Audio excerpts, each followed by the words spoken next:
मान्य सदस्यहरूको लागि 1 मिनेटको समय निर्धारण गरिएको छ। निर्धारित समयभित्र मान्य सदस्यले आफ्नो भनाइ राख्न हुन अनुरोध गर्दछु। सर्वप्रथम मान्य श्री अञ्जना बिसङ्खे।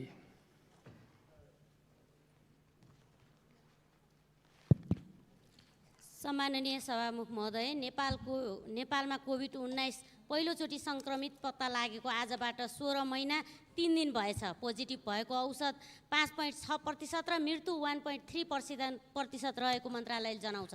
तेस्रो लहरमा सबभन्दा बढी बालबालिकालाई प्रभावित पार्नेछ भनेर विशेषज्ञहरूले भनिरहेका छन्। कुल जनसङ्ख्याको 72%लाई प्राथमिकतामा राखेर खोप लगाउने भनेर सरकारले भने पनि जम्मा 6.6%ले मात्रै खोप लगाएका छन्। कोभिडको डोज मन्त्रालयले लाखौँ जनतालाई त्रास बनाइरहेको छ। 1 डोज मात्रै खोप लगाएर लाखौँ जनताहरू त्रसित भइरहेका छन्। मन्त्रालय स्वयं भन्छ अब अझ 1,93,856 नयाँ सङ्क्रमित थपिनेछ भन्दैछ। यसै गरी अहिले तेस्रो लहरमा बालबालिकालाई प्रभावित पार्ने भएर एसडियू, आइसियू र अक्सिजन प्लान्टलाई तीव्र रूपमा बनाउनु पर्ने र बालबालिकाको उपचारको लागि एनआइसियू सुदृढ र विस्तार गर्नुपर्ने देखिन्छ। कोभिड-19 को लागि विज्ञ जनशक्ति, क्रिटिकल केयर र स्पेसियल एनेस्थेसियोलोजिस्ट र जनरल फिजिसियनलाई करारमा लिनुपर्ने देखिन्छ। चिकित्सक मान्य श्री अतर कमाल मुसलमान। सम्मान्य सभामुख महोदय, यही सदनबाट संविधानको घोषणा हुँदाखेरि यो सांसदलाई कुनै पनि प्रधानमन्त्रीले छडी चलाउन सक्दैनन्। यस किसिमले हामीले यो संविधान निर्माण गरेका छौँ र संविधानको व्याख्या संविधानमै हामीले सर्वोच्च अदालतले को संवैधानिक बेन्चले गर्नेछ भनेर व्याख्या गरिसकेपछि, निर्णय गरिसकेपछि, संविधान निर्माण गरिसकेपछि अहिले त्यसैलाई लिएर रोइला गर्नुपर्ने कुनै समस्या मैले देख्दैन। किनभने जनताबाट निर्वाचित जनप्रतिनिधिहरू पुनः यही सदनभित्र आएर सदनमा मतदान प्रक्रियाद्वारा नै सम्माननीय प्रधानमन्त्री शेरबहादुर देउवाज्यूलाई विश्वासको मत दिइसकेको अवस्थामा उहाँको कार्यकालको सफलताको साथसाथै यो सरकारले अहिलेको वर्तमान अवस्थामा देखिएका विभिन्न व्यतिथिहरू जुन थियो त्यो व्यतिथिहरूको अन्त्य गर्दै जनताका जल्दाबल्दा समस्याहरू समाधान गर्नेछ भन्ने विश्वासका साथ बिदा हुन्छु। माननीय श्री अभिषेक प्रताप शाह।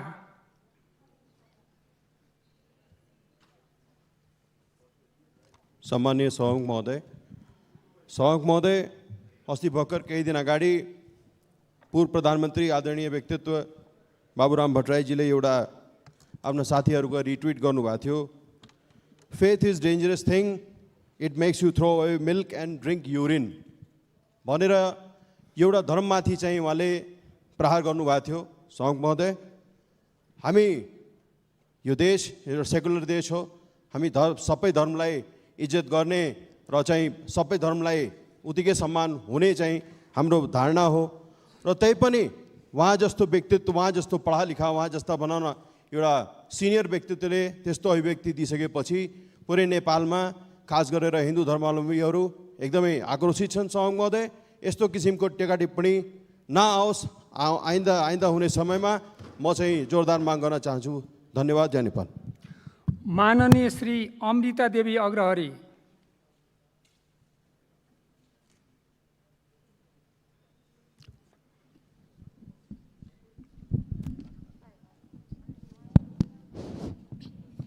सम्मानीय सभामुख महोदय, लोकतान्त्रिक योद्धा सम्मानीय प्रधानमन्त्री शेरबहादुर देउवाज्यू 5औं पटक प्रधानमन्त्री नियुक्त भएकोमा सर्वप्रथम म उहाँलाई हार्दिक बधाई र शुभकामना व्यक्त गर्न चाहन्छु। सभामुख महोदय, आज एकदम यो सदनमा हामी हर्ष और उल्लास महसुस गरिरहेका छौँ। अब पुनः चाहिँ कमसेकम 18-19 महीना यो सदनभित्र चाहिँ शान्तिको स्थापना को साथ चाहिँ हामी अगाडि बढौँ भन्ने चाहिँ विश्वास पनि राखेका छौँ र हाम्रो प्रधानमन्त्रीको कुशल चाहिँ नेतृत्वको मा चाहिँ देशको जनता सुख शान्ति समृद्धिको चाहिँ आभास गरौँ। यो पनि एउटा हाम्रो आशा र विश्वास हो र पुनः चाहिँ उहाँको माननीय श्री आशा कुमारी विक।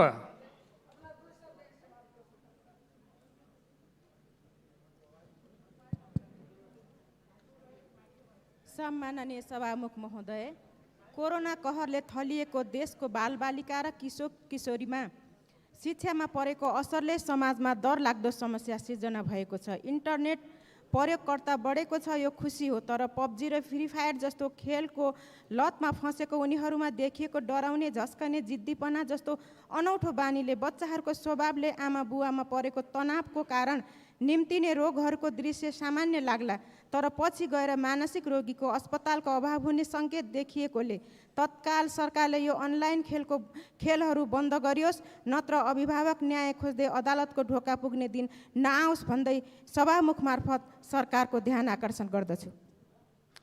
माननीय श्री इन्दु कुमारी शर्मा।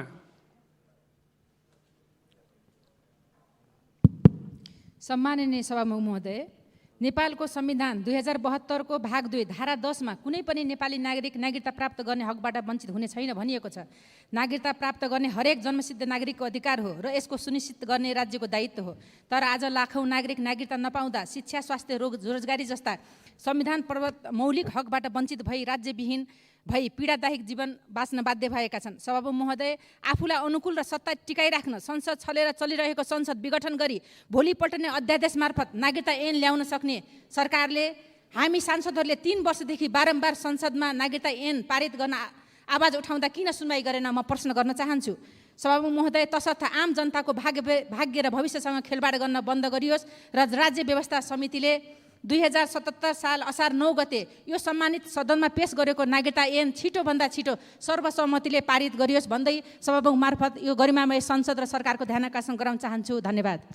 माननीय श्री उमा रेग्मी।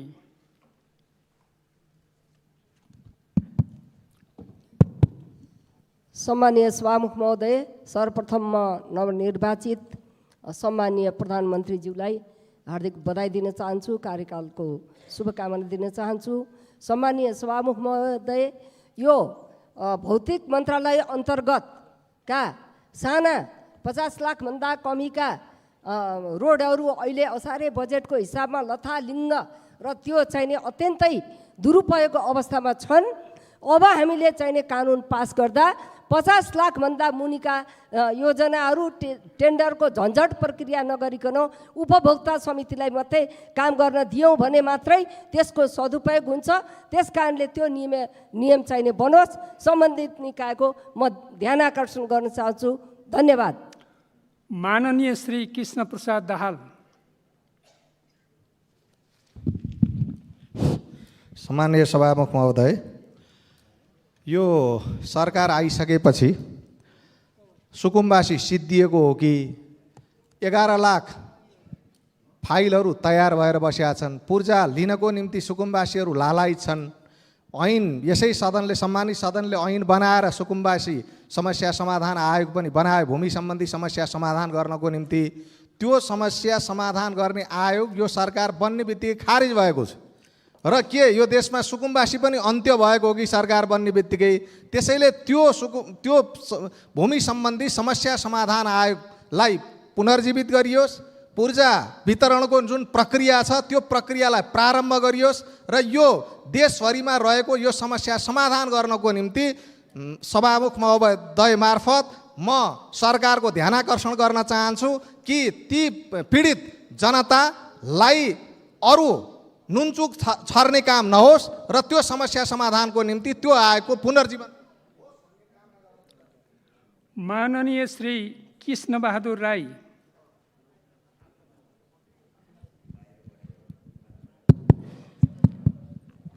सम्माननीय सभामुख महोदय, शहरी विकास मन्त्रालय अन्तर्गत यो बागमती सभ्यता एकीकृत विकास समितिको मातहतमा रहेको काठमाडौँ क्षेत्र नम्बर 3 को गोएश्वरी गोकर्ण बागमती कोरिडोर सडक यतिखेर यो बर्खाको समयमा त्यहाँ आवत जावत गर्न नसक्ने अवस्थामा छ। यसको मूल कारण चाहिँ त्यहाँ पहिला आयोजना 25-26 वर्ष अगाडि सुरु हुँदादेखिको मुआवजाको विवाद अहिले पनि छ, जसका कारण हामीले चाहिँ सम्बन्धित मन्त्रालयमा ध्यानाकर्षण गराएर 6-7 महिना अगाडि एउटा कार्यदल पनि बनेको, तर त्यसले पनि समयमै काम सम्पन्न गर्न नसक्दाखेरि त्यहाँ अहिले एडिबीको लगानीमा अगाडि बढेको बागमती सौन्दर्यीकरणको काम पनि रोकिएको छ, बाटो पनि नहुँदाखेरि समस्या परेको छ। एकातिर किसानहरू, पीडित किसानहरूले मुआवजा पाउने त्यो काम पनि हुन सकेको छैन भने अर्कोतिर त्यसका कारणले त्यहाँ निर्माणका अरू कामहरू रोकिँदाखेरि ज्यादा नै कठिनाइ भएकोले म सम्बन्धित निकायको फेरि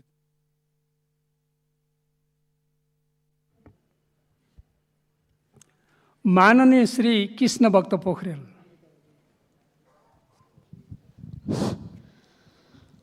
सम्माननीय सभामुखज्यू, असार 1 गतेदेखि नै आएको अविरल वर्षाले यसपटक चितवन जिल्लाभरि नै धेरै नै क्षति पुर्याएको छ। मानवीय मृत्यु 2 जना मात्र भए पनि भौतिक क्षतिको हिसाबले अरबौँको क्षति पुगेको छ।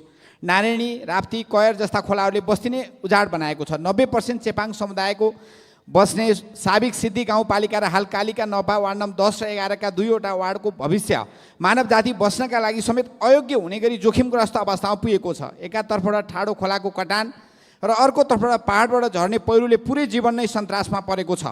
यस्तो अवस्थामा ती सिद्धि गाउँका मानिसलाई एउटा फाँटमा एकीकृत बस्ती विकास गरी नराख्ने हो भने हरेक वर्षको बाढीले गाउँ उजाड हुनेछ र मानवीय जीवन नै कष्टप्रद हुनेछ। तसर्थ नेपाल सरकारले तत्काल यस प्रकारको जोखिमग्रस्त क्षेत्रहरूलाई एकीकृत बस्ती विकासका योजना समावेश गर्न एक उच्च स्तरीय संयन्त्र गठन गर्न म आह्वान गर्न चाहन्छु र सुन्ने समयमा उठाइएका यस्ता सवालहरू हाम्रो नियमावलीको नियम 15 बमोजिम 5 दिनभित्र जवाफ दिनुपर्ने व्यवस्था छ। त्यो व्यवस्थाको लागि म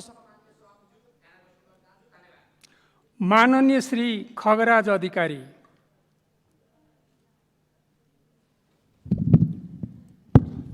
सम्माननीय सभामुख महोदय, यो सामुदायिक सिकाइ केन्द्रसँग सम्बन्धित अनौपचारिक शिक्षामा योगदान गरेका व्यक्तित्वहरूको व्यवस्थापनमा सरकारले गम्भीरतापूर्वक ध्यान दियोस् भन्ने म जोडदार माग राख्न चाहन्छु। र पहिलो दिन नै हाम्रो संसदमा प्याभलभको कन्डिसनिङ थ्योरी जस्तो भयो सभामुख महोदय। सम्माननीय प्रधानमन्त्रीज्यू लबिङमा ओइलमा पुग्नुभयो उहाँ, अनि हामी राष्ट्रिय गान धुन बजिरहेको थियो। सम्माननीय प्रधानमन्त्रीज्यूलाई पहिलेदेखि नै उठाउने बानी परेको हुनाले उहाँ अहिले पनि प्रतिपक्षी नै हुँ कि जस्तो परेको हो कि या उहाँले ओइल घेर्नु भएको यो अस्पष्ट भएको हुनाले प्रष्ट हुन म चाहन्छु कि के हो उहाँले चाहिँ ओइलमै उहाँ चाहिँ मौन धारण गर्नुभयो या राष्ट्रिय गानमा रहनुभयो त्यो थाहा भएन, या ओइल घेराउन चाहिँ नि बानी परेकोले प्याभलभको कन्डिसनिङ थ्योरी अनुसार त्यही पर्नुभयो, यो कुरा पनि म स्पष्ट हुन चाहन्छु। धन्यवाद। माननीय श्री खेमप्रसाद लोहनी। सम्माननीय सभामुखज्यू, हिमाली क्षेत्र यो देशको अति दुर्गम स्थानहरूमा यति बेला मोटर जाँदैनन् वर्षातको कारणले, यातायातको अत्यन्तै असुविधा छ। त्यहाँ कोही मान्छे बिरामी भए दुर्घटनामा पर्यो भने त्यसलाई उपचार गर्न हस्पिटल लैजानको लागि हेलिकप्टरबाट मात्रै सम्भव छ। तसर्थ ती क्षेत्रहरूमा यातायातको सुविधा दिलाउनु पर्ने राज्यको दायित्व हो। राज्यले त्यहाँ मोटर यातायातको सुविधा दिन नसकेको कारणले त्यहाँ पर्ने आकस्मिक बिरामीहरूको उपचारको निम्ति हेलिकप्टरबाट उद्धार गर्ने व्यवस्था सरकारले गरोस्, उपचारको व्यवस्था गरोस् हेलिकप्टरबाट लिएर आएर, म यो जोरदार माग गर्दछु।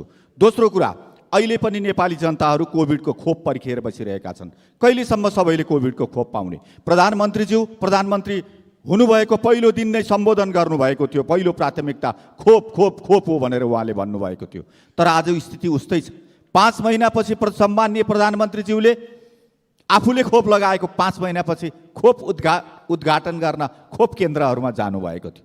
राजनीतिक रूपमा हामी माननीय श्री गगन कुमार थापा। सम्माननीय सभामुख महोदय, पुनर्स्थापित संसदले सरकारलाई विश्वासको मत दिएसँगै नयाँ अध्याय प्रारम्भ भएको छ। यो अध्यायको सुखान्तको लागि सरकार र संसद दुवैसँग नयाँ अपेक्षाहरू छन्। संसदलाई हेप्ने, अदालतलाई हप्काउने, न विधि मान्ने न विज्ञानलाई पत्याउने, स्थानीय र प्रदेश सरकारलाई पङ्गु बनाउने, जनताको दुहाई दिने तर आसेपासे पोस्ने, बाहिर सिंह जस्तो गर्जने भित्र लम्पसार पर्ने यस्तै यस्तै परिचय बनाएर बालुवाटारबाट बारदली पुगेको छ अघिल्लो सरकार। नयाँ सरकारलाई यस्तो कुनै पनि अपराध गर्ने छुट छैन। यस्तो हुन नदिएर संसदले पनि सङ्कल्प गर्नुपर्नेछ। न त यो संसदलाई व्यवस्था गर्न दिइनेछ, न त कामविहीन बनाउन, न त मनमानी ढङ्गले स्थगित गर्न दिइनेछ, न त छल्न। यो संसद सरकारसँग डराउने होइन, सरकार यो संसदसँग डराउनु पर्नेछ। सांसदको प्रश्नसँग, संसदको निगरानीसँग। परीक्षा प्रधानमन्त्रीको मात्र होइन सभामुख महोदय, सभामुखको पनि छ। यो संसद जोगाउन लाग्ने हामी प्रत्येक सांसदको छ। संविधानको धाराले प्रतिनिधि सभा पुनर्स्थापना भयो अनि सांसदको अधिकारले सरकार। अब सभामुख र हाम्रो कर्मले संसद र संविधानप्रति गुमेको जनविश्वासलाई पुनर्स्थापित गर्नुपर्नेछ। धन्यवाद। माननीय श्री गजेन्द्र बहादुर महत। सम्माननीय सभामुख महोदय, हिजो आज समाचारमा सुनिन्छ हाम्रो मन्त्रीज्यूले गरिबहरूलाई निःशुल्क विद्युत उपलब्ध गराउने सोचेका छौँ। झट्ट यता यो शब्द लोकप्रिय जस्तो लाग्छ, तर यो कालान्तरमा हाम्रो जिब्रोको पासो हुनेछ। भर्खरै हामीले एउटा गफाडी सरकारलाई बिदा गरेका छौँ। अब अर्को सरकार पनि गफाडी हुने हो कि मलाई चिन्ता लागिरहेछ सभामुख महोदय है। किनभने अब खनखन पैसा दिउँला, हामीलाई बत्ती चाहियो भन्दा त कडानीमा बत्ती पुगेको छैन भने निःशुल्क बत्तीको कुरा नगर्दा राम्रो होला। किनभने हामी असाध्यै औल्टाले हानेको कुकुर बिल्ली तर्सन्छ भने जस्तै हामी माननीयहरू यो भुलले खाजा खाने बेला तर्सेका माननीयहरू हौँ। हामी भुलले खाजा खाने बेला मान्ने भएछौँ सभामुख महोदय। त्यसो भए माननीय मन्त्री र यो सरकारले गर्दा हामीले अहिले कस्तो अवस्था भइरहेछ भने यो लोगो लुकाएर हिँड्नुपर्ने अवस्था आछ। तपाईँलाई पत्ता लाग्छ लाग्दैन सभामुखलाई, अहिले हामी यो लोगो लुकाएर हिँड्छौँ बाटोमा, धेरै गाह्रो भइरहेको छ। त्यसो भए यो सरकारलाई त्यो ज्ञात होस्, यो सरकारलाई त्यो जानकारी होस्। हस् सभामुख, धन्यवाद। माननीय श्री गोपाल बहादुर बम।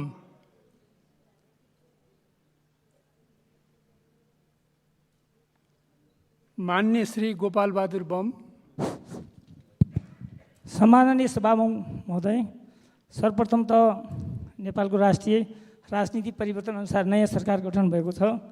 उहाँले मुगाली जनता, दुर्गम पिछडिको जनतालाई प्राथमिकता साथ हिँड्नको लागि हार्दिक शुभकामना टक्राउन चाहन्छु र साथसाथै विगतमा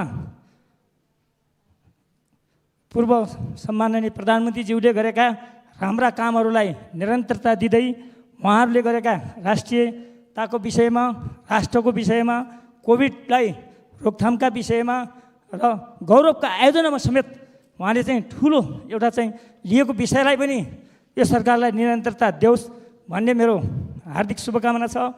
र त्यसका साथसाथै म एउटा मुगु जिल्लाबाट निर्वाचित सांसद हो। मुगु जिल्लामा म आउँदादेखि यो सदनमा कराइरहँदा नागमा गमगढी नाक्चा लाग्ने सडकलाई प्राथमिकता दिएर सडक नपुगेको ठाउँमा सडक पुर्याउनुहोस्, विद्युत नपुगेको ठाउँमा विद्युत पुर्याउनुहोस् भन्ने प्राथमिकता साथ बोलिराखेको छु। त्यो यो सरकारले पनि प्राथमिकता साथ अगाडि बढाओस् भन्ने मेरो चाहिँ चाहना र इच्छा छ। माननीय श्री गङ्गा चौधरी सदगौवा।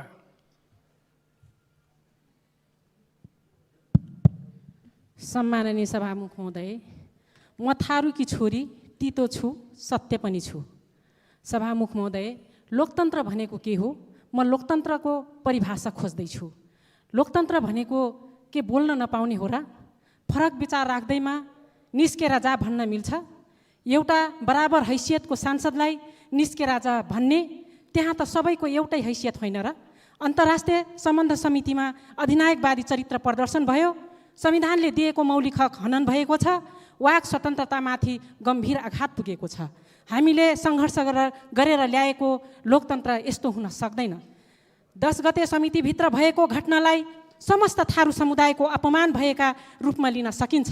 नारद मुनि राणाको मात्र होइन, जुन दृश्य समितिभित्र देखियो त्यो सदियौँदेखि शासकहरूले थारूमाथि शोषण गरेको झझल्को दिलायो। सभामुख महोदय मार्फत म आगामी दिनमा यस्तो घटना नडोहोरियोस् र हामीलाई थारू समुदायलाई स्वीकार्य हुने छैन। माननीय श्री घनश्याम खतिवडा। सम्माननीय सभामुख महोदय, आज भर्खरै बनेको नयाँ सरकारले कोरोना खोपको विषयमा प्राथमिकतामा राखेका अभिव्यक्तिहरू आइरहँदै पनि कोरोना कहरबाट मुलुक नराम्रोसँग फेरि फसिरहेको छ। सभामुख महोदय, कोरोनाको असर बढिरहेको छ। खोप आज पहुँचवालाले मात्रै पाउने, दुर्गम दूरवर्ती ठाउँहरूमा खोप नपुग्ने कुराको गुनासो चारतिर छ। खोपको विषयमा सरकारको म ध्यान आकर्षण गराउन चाहन्छु। हुन त सरकार बनेको यतिका दिनसम्म स्वास्थ्य मन्त्रालयले मन्त्री नै नपाएको अवस्थामा के पो होला र सभामुख महोदय, निराशाका दिन सुरु भए भन्ने लागेको छ। सुकुम्बासीहरूको समस्या समाधानमा अघिल्लो सरकारले बनाएका थिति विधि र प्रक्रियाहरूलाई लथालिङ्ग पार्ने गरीका अभिव्यक्तिहरू आइरहेका छन्। सुकुम्बासीहरूको भावना भड्कियो भने राज्यले सम्हाल्न नसक्ला। म सरकारलाई अलिक सतर्क रहन पनि खबर। माननीय श्री चाँद तारा कुमारी।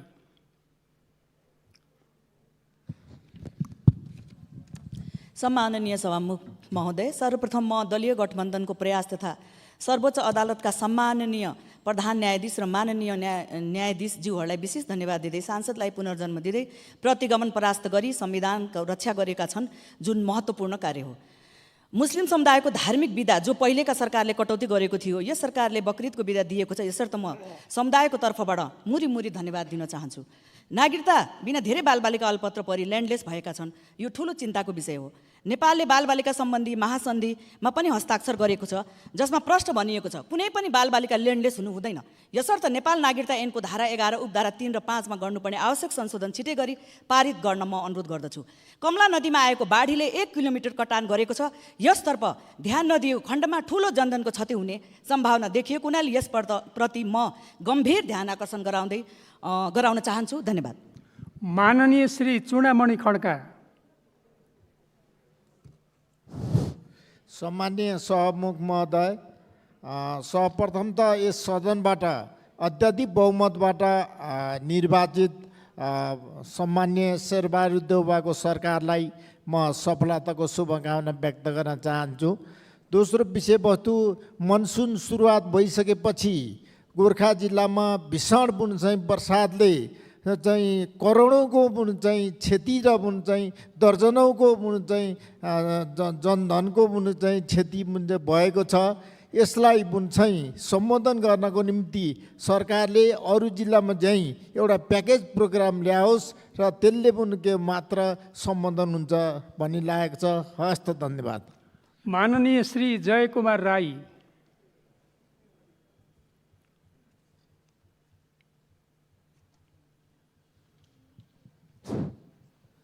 सभामुख महोदय, धरानी स्थित बीपी कोइराला स्वास्थ्य विज्ञान प्रतिष्ठानमा कार्यरत स्वास्थ्यकर्मीहरूले करिब 2 महिनासम्म त्यहाँ भएको अनियमितताको विषयलाई लिएर आन्दोलनरत थिए। त्यसपछि स्वास्थ्य मन्त्रालयले एउटा छानबिन समिति गठन गरेको छ। त्यो समितिले तथ्य सत्य चाँडोभन्दा चाँडो चाहिँ सार्वजनिक गरोस् र दोषीमाथि कडाभन्दा कडा चाहिँ कारबाही होस् भन्ने म सरकारसँग जोडदार माग गर्दछु। धन्यवाद। माननीय श्री झपट बहादुर रावल।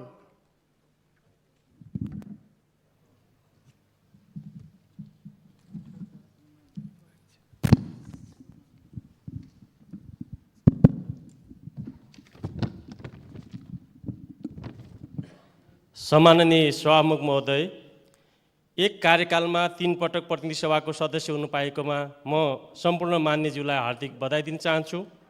राजनीतिक नेतृत्वले प्राथमिकता छुट्याउन सक्ने कुरा नै सफलता प्राप्त गर्न सक्छ। अहिलेको आवश्यकता कोभिड विरुद्धको खोप छिटोभन्दा छिटो सबैलाई लगाएर ज्यानको सुरक्षा गर्नु बुद्धिमानी हुन्छ। अर्को भनेको जनताको विश्वास जोगाइराख्नु राजनीतिमा पारदर्शिता चाहिन्छ। त्यसका लागि यो शक्तिशाली जननिर्वाचित संसदले सरकारलाई बिचौलियाबाट जोगिएर सिधै कुनै पनि क्षेत्रमा पहुँच कायम गर्न मार्गदर्शन गर्नुपर्छ। भ्रष्टाचार, दलाली, माफियाकरणलाई निर्मूल पार्ने दिशामा दृढतापूर्वक उभिनुपर्छ। राजनीतिक निराशाजनक स्थितिलाई सुधार गर्नका लागि गम्भीर भएर अगाडि बढ्न सकेमा मात्र संसदले तेस्रो पटक पाएको जीवन सार्थक हुनेछ। धन्यवाद। माननीय श्री अमृता थापा।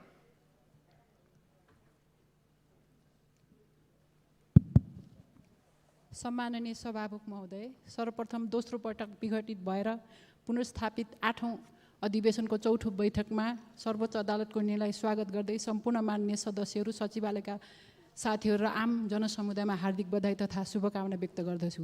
यसबीचमा कोभिडको महामारी र बाढी पहिरोमा परि असामयिक निधन हुनुभएका सम्पूर्ण महानुभावमा श्रद्धाञ्जली व्यक्त गर्दै प्रभावितहरूको शीघ्र स्वास्थ्य लाभको कामना पनि गर्दछु। हिजो मात्रै सरकारले बिखर्ची भएर विदेशबाट फर्केका नागरिकलाई निःशुल्क क्वारेन्टाइनको व्यवस्थापन गर्ने जनपक्षी निर्णयको लागि धन्यवाद दिँदै 3 करोड नेपालीलाई राम्रो खोपको व्यवस्था गर्न र व्यवस्थित वितरणको माग गर्दछु। सबै सरकारी सेवा एउटै स्थानबाट दिइने आधुनिक धारणा आइसकेको वर्तमान विज्ञान प्रविधिको युगमा खोप लगाइसकेपछि पनि हातमा जहाजको टिकट लिएर प्रमाणीकरण गर्न बसेको लामो लाइन मेरो आँखाले टेकु अस्पतालबाट बैठकमा आउँदै गर्दा देखेँ। स्वास्थ्य मापदण्ड अनुसार भिड गर्न नहुने अवस्थामा सबै एकैपटक खोप लगाउँदै दिन सकिने प्रमाणीकरणको कागज लिन खोपको लाइनको शास्तिपछि अर्को अनावश्यक शास्ति हटाएर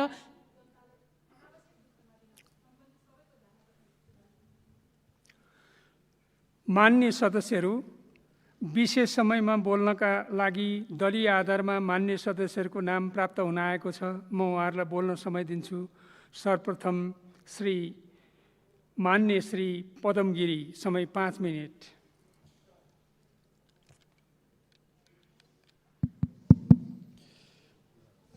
सम्माननीय सभामुख महोदय, देश कोरोना कहरले आक्रान्त भइरहेको छ। सम्पूर्ण उद्योग व्यवसाय र समाजका सम्पूर्ण क्षेत्रहरू अस्तव्यस्त हुँदै गइरहेका छन्। यस्तो विकराल अवस्थामा सम्पूर्ण नेपाली नागरिकहरूलाई जीवनको सुरक्षा गर्ने दायित्व राज्यको हो। अघिल्लो केपी ओली नेतृत्वको सरकारले सम्झौता गरिसकेको र कतिपय आइसकेको 1 करोड 31 लाख खोप वर्तमान सरकारले तत्काल नेपाली जनतालाई प्रभावकारी ढङ्गले र व्यवस्थित ढङ्गले त्यो खोप नागरिकहरूलाई लगाउनु पर्नेछ। यसतर्फ वर्तमान सरकारको यथोचित ध्यान जान सकेको हामी देखिरहेका छैनौँ। सभामुख महोदय, अब तेस्रो भेरिएन्टको कुरा आइरहेको छ। यसको निम्ति पूर्व तयारीमा सरकार जुट्नुपर्ने बेला हो। यसका निम्ति सरकारले यथोचित ध्यान दिएको हामी देखिरहेका छैनौँ। यो हाम्रो निम्ति दुर्भाग्यको कुरा छ। अघिल्लो सरकारले ल्याएको खोप पनि व्यवस्थित रूपले लगाउन नसक्ने, खोप लगाएका मान्छेहरूलाई जो विदेश जानुपर्ने छ उनीहरू रातको 12 बजेबाट लाइनमा बस्दाखेरि 24 घण्टासम्म लाइनमा बस्दाखेरि प्रमाणपत्र पनि प्राप्त गर्न नसक्ने यस्तो दुर्भाग्यपूर्ण अवस्था आजको दिनमा छ। यसतर्फ सरकारको गम्भीर रूपले ध्यान जाओस् भन्ने कुरा म माग गर्न चाहन्छु। अर्कोतर्फ प्राकृतिक विपत्तिले गर्दा हजारौँ व्यक्तिहरूको घरबार विहीन भएका छन्। छिमेकीको घरमा गएर आश्रय लिएर बस्नु परेको छ। आज समाज घरहरूमा गएर बस्नु परेको छ। विद्यालयका कक्षा कोठाहरूलाई प्रयोग गरेर आश्रय लिएर बस्नुपर्ने अवस्था छ। उनीहरूलाई तत्काल राहतको प्रबन्ध मिलाउनु पर्नेछ र उनीहरूलाई पुनर्स्थापनाको व्यवस्थापन गर्नुपर्नेछ। यसतर्फ सरकारले ध्यान दिएको छैन। सभामुख महोदय, म यति बेला भन्न चाहन्छु, आज मेलम्चीदेखि लिएर पर्वतको कुस्मा जलजला र गोर्खाका थुप्रै ठाउँहरू, देशभरिका ठाउँहरू आज बाढी पहिरोबाट आक्रान्त भएका छन्। धेरै घरबार विहीन भएका छन्। उनीहरूलाई तत्काल बस्तीको संरक्षण गरेर उनीहरूलाई पुनर्स्थापन गर्नेतर्फ सरकारले यथोचित ध्यान दियोस् पनि भन्ने म माग गर्न चाहन्छु। सभामुख महोदय, तर दुर्भाग्य यी कुराहरू सरकारको प्राथमिकतामा छैन। आज यो वर्तमान निर्दलीय सरकार, यो सरकारले हिजो यी समस्याहरूको समाधान गर्नुभन्दा पनि हिजो केपी ओली सरकारले लिएका निर्णयहरू, सकारात्मक कामहरूलाई कसरी भत्काउन सकिन्छ भन्नेतर्फ यो सरकारको ध्यान गइरहेको छ। यो सरकारले आज जुन भूमि सम्बन्धी समस्या समाधान आयोगले यो देशका 12 लाख भूमिहीनहरूलाई र अव्यवस्थित बसोबासीहरूलाई लाल पूर्जा बाँड्नका निम्ति अन्तिम तयारीमा पुगिरहेको थियो, त्यस्तो भूमि सम्बन्धी समस्या समाधान आयोगलाई यो सरकारले आज विघटन गरेको छ, खारेज गरेको छ र ती लाल पूर्जा अब प्राप्त गर्छौँ भनेर हेरिरहेका ती नागरिकहरूलाई आज निराश बनाउने काम यो सरकारले गर्दैछ। म सरकारलाई भन्न चाहन्छु, ती भूमिहीनहरू ती नेपाली नागरिक हुन् कि होइनन्, ती नेपाली नागरिक हुन् कि होइनन् आज जवाफ मागिरहेका छौँ हामीले। र ती भूमिहीन किसानहरू, ती आज अव्यवस्थित सुकुम्बासीहरूलाई भोलि यिनका मत यो सरकारलाई चाहिन्छ कि चाहिँदैन, यो गठबन्धनका पार्टीहरूलाई ती मत चाहिने हो कि होइन, ती सुकुम्बासीहरूले भनिरहेका छन्। यो सरकारले सुनोस् भन्ने कुरा पनि म माग गर्न चाहन्छु। सभामुख महोदय, आज यस्ता निर्णयहरू हेर्दै रहँदाखेरि यो जुन ढङ्गले सरकार अगाडि बढ्दैछ, यो सरकारले अब देशमा सकारात्मक ढङ्गले काम गर्ने भन्दा पनि अघिल्लो सरकारसँग प्रतिशोधको भावनाले ओतप्रोत भएर त्यो ढङ्गले व्यवहार गर्ने हो कि भन्ने चिन्ता सर्वत्र देखिएको छ। यस्तै ढङ्गले अगाडि बढ्ने हो भने अघिल्लो सरकारले बढाएको वृद्ध भत्ता यो सरकारले अब भविष्यमा काट्ने हो कि भन्ने वृद्धहरूलाई चिन्ता भएको छ, त्यसले पिरोलिएका छन् वृद्ध आमा बुवाहरू। म यसतर्फ सरकारको ध्यान जाओस् भन्ने म माग गर्न चाहन्छु। प्रत्येक निर्वाचन क्षेत्रमा एक निर्वाचन क्षेत्र एक रणनीतिक सडकहरू जुन शिलान्यास भइसकेका छन् ती काम अल्पत्र हुने हो कि भन्ने चिन्ता जनतामा बढिरहेको छ। आज प्रत्येक स्थानीय तहमा अस्पतालहरूको निर्माण काम अगाडि बढेका छन्। ती कुराहरू कतै यो सरकारले प्रतिशोधको भावनाले गर्दा अल्पत्र पार्ने हो कि भन्ने चिन्ता र संशय आम जनतामा बढिरहेको छ सभामुख महोदय। र बेरोजगार युवाहरूलाई रोजगारी र स्वरोजगार सृजना गर्नका निम्ति सहुलियत ब्याज दरमा ऋण दिने अनुदान दिने प्रबन्ध अघिल्लो सरकारले गरेको थियो, त्यो कतै खारेज हुने त होइन भन्ने अब जनतामा युवाहरूमा चिन्ता बढिरहेको छ सभामुख महोदय। र अघिल्लो सरकारले रेल मार्ग जल मार्ग सुरुङ मार्गका कामहरू जुन ढङ्गले अगाडि बढिरहेको थियो यो अघिल्लो सरकारले असफल भयो भन्ने पार्नका निम्ति ती काम पनि अल्पत्रै पारिने हो कि भन्ने चिन्ता पनि आम जनतामा छ। यसतर्फ सरकारले के सोचिरहेको छ म जवाफको माग गरिरहेको छु सभामुख महोदय। र अहिले यो सरकार आइसके पछाडि अब जनताले के पहिलो कुरा के प्राप्त गर्छ भनेको आज ललिता निवास जस्तो सरकारी जग्गा बेचबिखन गरेर खाने विजय गच्छेदार जस्ता मान्छेहरू सामान्य धरौटीमा छुट्ने काम सुरुवात भइसकेको छ। कतिसम्म दुर्भाग्य कुरा हो सभामुख महोदय। भोलि कतै आज 12 जना मजदुरहरूलाई भट्टीमा पोल्ने अफ्ताब आलम जस्ता मान्छेहरू पनि छुटेर खुलेआम यही ठाउँमा आउने र ती पीडितहरू रुवाबासी हुने त होइन, यो सरकारले त्यस्ता प्रवृत्तिलाई समर्थन गर्ने त होइन भन्ने जनतामा चिन्ता बढिरहेको छ। त्यसकारणले म भन्न चाहन्छु सरकारले अत्यन्तै सजग भएर जनताप्रति जवाफदेही भएर काम गरोस्। हामी रचनात्मक कामको निम्ति सहयोग गर्न तयार छौँ, तर जनताप्रति घात हुने मुलुकप्रति घात हुने काम गर्छ भने हामी खबरदारी गर्नेछौँ, यही भनाइ म राख्न चाहन्छु। हस्, धन्यवाद। माननीय श्री दिव्यमणि राज भण्डारी, समय 3 मिनेट। यस पछाडि माननीय श्री यशोदा गुरुङ सुवेदी। सम्माननीय सभामुख महोदय, म स्ट्रेट विषयमा जान चाहन्छु। सर्वप्रथम जब हामी प्रतिपक्षमा थियौँ त्यस बखत पनि आवाजहरू उठाइरहेको थियौँ, अहिले पनि म के भन्छु भने यथाशीघ्र उपसभामुखको इलेक्सनको व्यवस्था होस्, यो पदलाई सधैँ खाली नहोस् भन्ने म चाहन्छु। अहिले हामी समितिहरूमा कार्य गर्दा समस्याहरू हामीले देखिरहेको छौँ। इनएफिसियन्सी, सब्जेक्टमा नलेज नहुनु, त्यसले गर्दाखेरि खालि भागभण्डाको हिसाबले गर्दाखेरि समितिहरू क्रियाशील नभएका पनि हामी देख्छौँ। भने अर्कोतिर एकपटक मन्त्री भइसक्नुभएका मित्रहरू फेरि समितिहरूमा संसदको निर्णय बिना हाजिर गरिएको देखिएको छ। हामीले विधि विधान संविधान र परम्पराको निम्ति आन्दोलन गऱ्यौँ।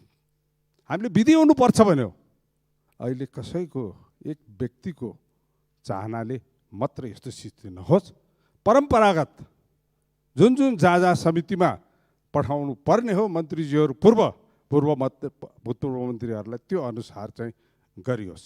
अर्को चिज, समितिहरूमा पठाउँदाखेरि कन्फ्लिक्ट अफ इन्ट्रेस्ट भएका व्यक्तिहरू र विवादित व्यक्तिहरू त्यस सब्जेक्टमा त्यस समिति अन्तर्गत रहेका विवादित व्यक्तिहरूलाई पनि पठाउने चलन बन्द होस् भन्ने म सभामुखज्यूमा अनुरोध गर्न चाहन्छु।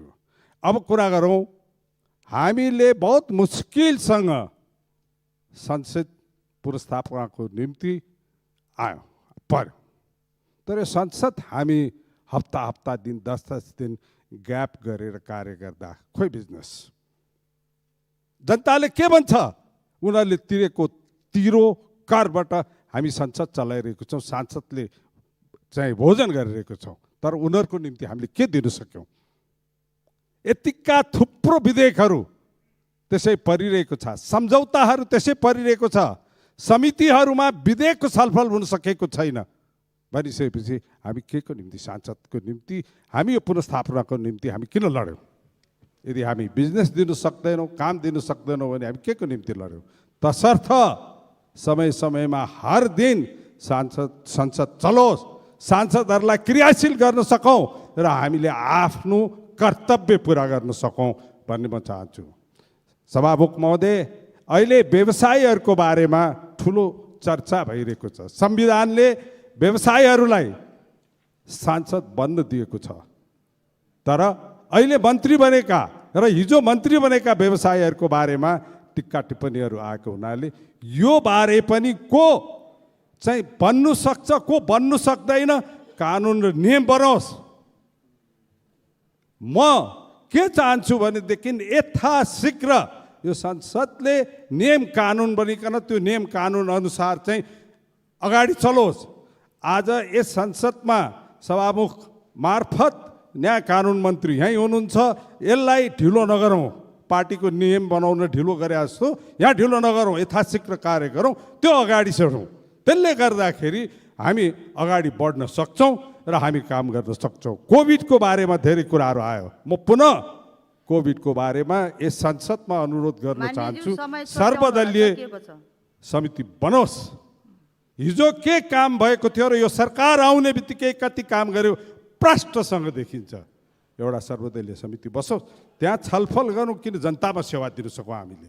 त्यस कारणले गर्दा म पुनः अनुरोध गर्दछु एउटा सर्वदलीय बैठक बसोस् भनेर र पुनः सभामुख मार्फत म यस सरकारलाई मन्त्रीमण्डलको पूर्णता छिटो होस्, जनतालाई छिटो सेवा दिन सकोस् भन्ने कुरामा लाग्छु। अन्तमा सदैव जब प्रधानमन्त्रीज्यूले यस संसदमा सम्बोधन गर्नुहुन्छ, त्यस सम्बोधन गर्दाखेरि प्रमुख प्रतिपक्षको नेताको अनिवार्य उपस्थिति हुन्छ।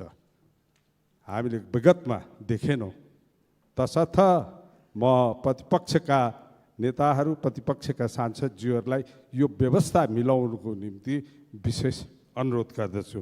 धन्यवाद। माननीय श्री यशोदा गुरुङ सुवेदी, समय 5 मिनट। यस पछाडि माननीय श्री प्रमोद शाह।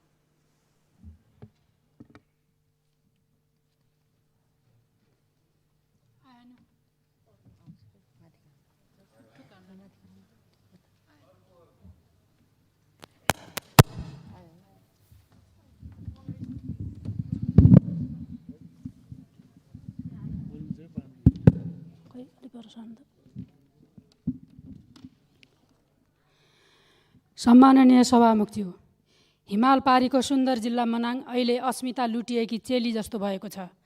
यही जेठको अन्तिम साता परेको अविरल वर्षाको कारण गएको बाढी पहिरोले सिङ्गो जिल्ला तहस नहस भएको छ।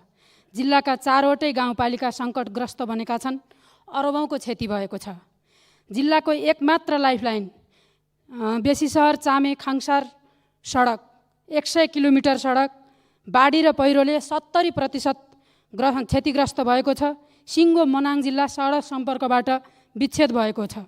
समग्रमा भन्नुपर्दाखेरि जिल्लामा 70 घर पूर्ण रूपले क्षतिग्रस्त भएको छ, 287 घर उच्च जोखिममा परेका छन्, 150 घर विस्थापित भएका छन्, 2वटा सरकारी कार्यालय पूर्ण रूपले क्षतिग्रस्त छन्। त्यस्तै गरेर 15वटा सरकारी कार्यालय उच्च जोखिममा परेका छन्, 16वटा झोलिङ्गे पुल, 2वटा मोटरेबल पुल र 4वटा काठे पुल गरी 20वटा पुल बगाएको स्थिति छ।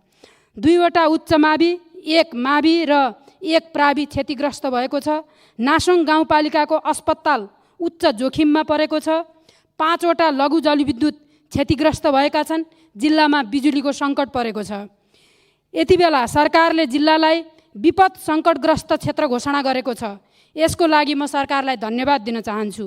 साथै तत्काल गर्नुपर्ने काम र दीर्घकाल गर्नुपर्ने कामको योजना बनाएर विपद पश्चातको व्यवस्थापनको लागि सरकारको ध्यानाकर्षण गर्न चाहन्छु। यसका लागि तत्काल गर्नुपर्ने काममा बेसी सहर चामे खङसार सडक जो जिल्लाको लाइफलाइन पनि हो, यो तत्काल सञ्चालनमा ल्याउनको लागि यो नेपाली सेनालाई जिम्मा दिएर मात्र सम्भव छ भन्ने त्यहाँका जनताको चाहना छ। त्यसका लागि खास गरिकन पहिरोहरू गएको ठाउँमा डोजरहरू राखेर तत्काल पहिरोहरू हटाउने काम गर्ने र केही ठाउँमा चाहिँ ग्याबिङ वाल राखेर मोटर बाटो सञ्चालन गर्नुपर्ने काम छ। त्यस्तै गरेर आन्तरिक आवागमन एक गाउँबाट अर्को गाउँमा जाने आवागमन अवरुद्ध भएका छन्। सानसाना काठे पुलहरू निर्माण गरेर भए पनि आन्तरिक आवागमनको व्यवस्था गर्न जरुरी भएको छ। त्यस्तै गरेर जिल्लाको लाइफलाइन एकमात्र लाइफलाइन अवरुद्ध भएको कारणले जिल्लाभरि खाद्य सङ्कटको अवस्था सिर्जना हुन गइरहेको छ। जिल्लाभरि खाद्य सङ्कटको यो अवस्थालाई ध्यानमा राखेर हेलिकप्टरबाट खाद्यान्न ढुवानी गर्नुपर्ने अवस्था छ। त्यतातिर सरकारको ध्यानाकर्षण गर्न चाहन्छु। त्यस्तै गरेर केन्द्रीय प्रसारण लाइन जिल्लामा रहेका साना जलविद्युत आयोजनाहरू बाढीले ध्वस्त भएको कारणले केन्द्रीय प्रसारण लाइन त्यहाँ पुगेको 3 वर्ष भयो, अहिलेसम्म वितरण हुन सकेको छैन। त्यसैले तत्काल यो विषयलाई चाहिँ अति जरुरी महत्त्वको विषय बनाएर तत्काल केही ठाउँमा क्षतिग्रस्त भएका पोलहरूलाई निर्माण गरी स्थानीय रूपमा वितरणको व्यवस्था गर्नको लागि म सरकारको ध्यान आकर्षण गर्न चाहन्छु। त्यस्तै गरेर अस्पताल, प्रहरी पोस्ट, स्कुल जस्ता मानवीय सेवाका संस्थाहरू तत्काल सञ्चालन गर्नको लागि व्यवस्थापकीय तयारी गर्नको लागि म सरकारको ध्यान आकर्षण गर्न चाहन्छु। त्यस्तै गरेर दीर्घकालीन रूपमा यो बेसीसर चामे खङसार सडक खण्ड जिल्लाको लाइफलाइन हो।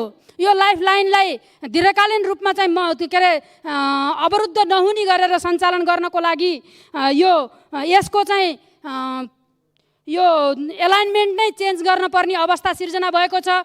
प्रारम्भिक चरणमा यसको अध्ययन गर्ने क्रममा एउटा एलाइनमेन्ट तयार गरिएको थियो जो म्यार्दीदेखि घेराङ हुँदै दानाक्यु निकाल्ने, म्यार्दी घेराङ घेलानचोक हुँदै दानाक्यु निकाल्ने मोटर बाटोको रूपमा चाहिँ यसले एलाइनमेन्ट निर्माण गरिएको थियो। यो जमिन सापेक्षित हिसाबले पक्को जमिन भएको हुनाले यो ठाउँबाट एलाइनमेन्ट चेन्ज गरेर लैजान जरुरी छ। नदी किनारबाट माटो खोस्रेर बाटो बनाउँदा तत्काल छिटोभन्दा छिटो बाटो त बन्ने, तर त्यो दीर्घकालीन नहुने, लगातार रूपमा पहिरो र बाढीले बगाउने गर्दा सरकारको सम्पत्ति बाढी र पहिरोमा बगिरहने स्थिति हुन्छ।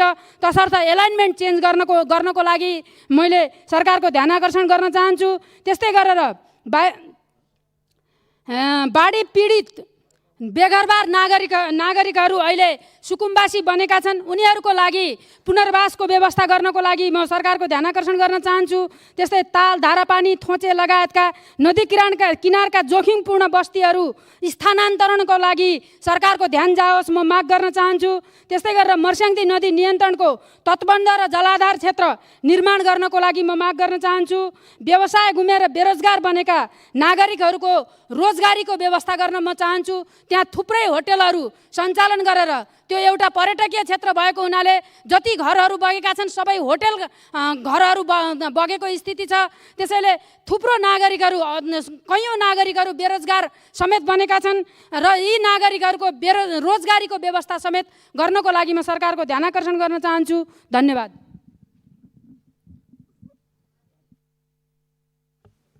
माननीय श्री प्रमोद शाह, समय 4 मिनेट।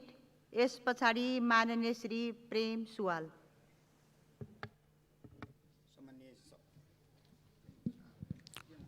सम्माननीय सभामुख महोदय, आज सर्वप्रथम त प्रतिनिधि सभा पुनः स्थापन भएकोमा सम्पूर्ण मान्यज्यूहरूप्रति हार्दिक शुभकामना व्यक्त गर्न चाहेको छु र आज धेरै दिन पछाडि आज जनताका सरोकारका विषयमा कुरा राख्ने पनि मौका पाएको छु। त्यसले गर्दा सर्वप्रथम देशका जनता जुन कुराले एकदम पीडित भएका छन्, आक्रान्त भएका छन्, आज आफ्नै देशमा आफ्नै देश हो भन्ने प्रमाण समेत दिने अवस्था नरहेको अवस्था छ। सभामुख महोदय, आज हामी चुनाव जितेर आए पश्चात 2074 साल पछाडि नागरिकता विधेयक प्रस्तुत भएको थियो। त्यो समय भनेको 75 भादो 5 गते। त्यो विधेयकमा मलाई लाग्छ 69वटा सांसदज्यूहरूले संशोधन प्रस्ताव हाल्नु भएको थियो र 102वटा संशोधन माथि छलफल गर्न 5-6 चोटि त म आफै पनि सरिक भएकै थिएँ। म पनि संशोधनकर्ता मध्ये एउटा थिएँ। त्यो संशोधन प्रस्तावमाथि त्यतिखेर छलफल हुँदाखेरि काङ्ग्रेस, तत्कालीन राजपा र समाजवादी, सङ्घीय समाजवादी फोरम का साथीहरू, मान्य साथीहरूले विरोध गर्नुभएको थियो र नेकपाका साथीहरूले त्यतिखेर समर्थन गरेर पास गर्ने कुरा गर्नुभएको थियो। आज ती नेकपाका साथीहरू आज एमालेमा विभक्त भएका छन्, आज माओवादीमा विभक्त भएका छन्। आज ती एमालेका साथीहरू जतिखेर घोर विरोध गरिराख्नु भएको थियो, आज उहाँहरू नागरिकता विधेयक अध्यादेशै ल्याएर सरकारले अध्यादेशै ल्याएर पास गर्ने अवस्था थियो।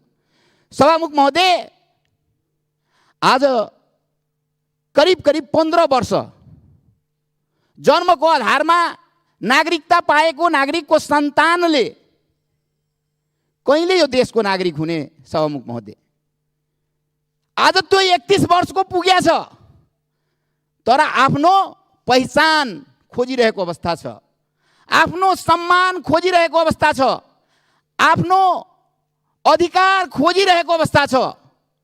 तर हामी निठुरी भएका छौँ, आज हामी कठोर भएका छौँ। आज ती नागरिकहरू जसको एउटा भाइले नागरिकता पाएको छ, अर्को भाइले पनि नागरिकता पाएको छ, तर अर्को बहिनीले नागरिकता पाएको छैन, अर्को भाइले नागरिकता पाएको छैन, कुनै बहिनीले पाएको छ भन्ने कुनै भाइले पाएको अवस्था छैन।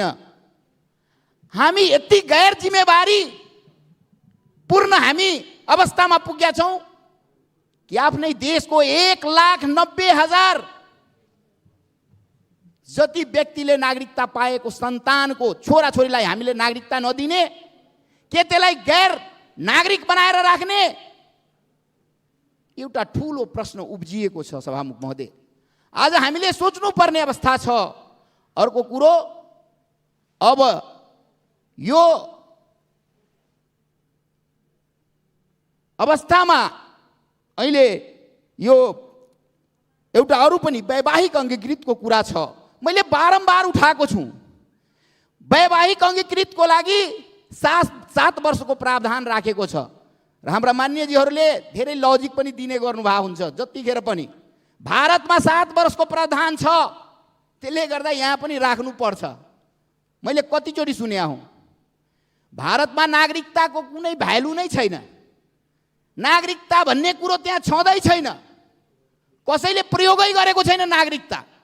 त्यहाँ त आधार कार्ड भए पुग्छ नि, उहाँको छोराछोरीको सबै काम गर्न भ्याउँछ, छोराछोरीको नागरिकता दिन भ्याउँछ। म 1 मिनट टाइम मात्र लिन खोजेको छु सभामुख महोदय।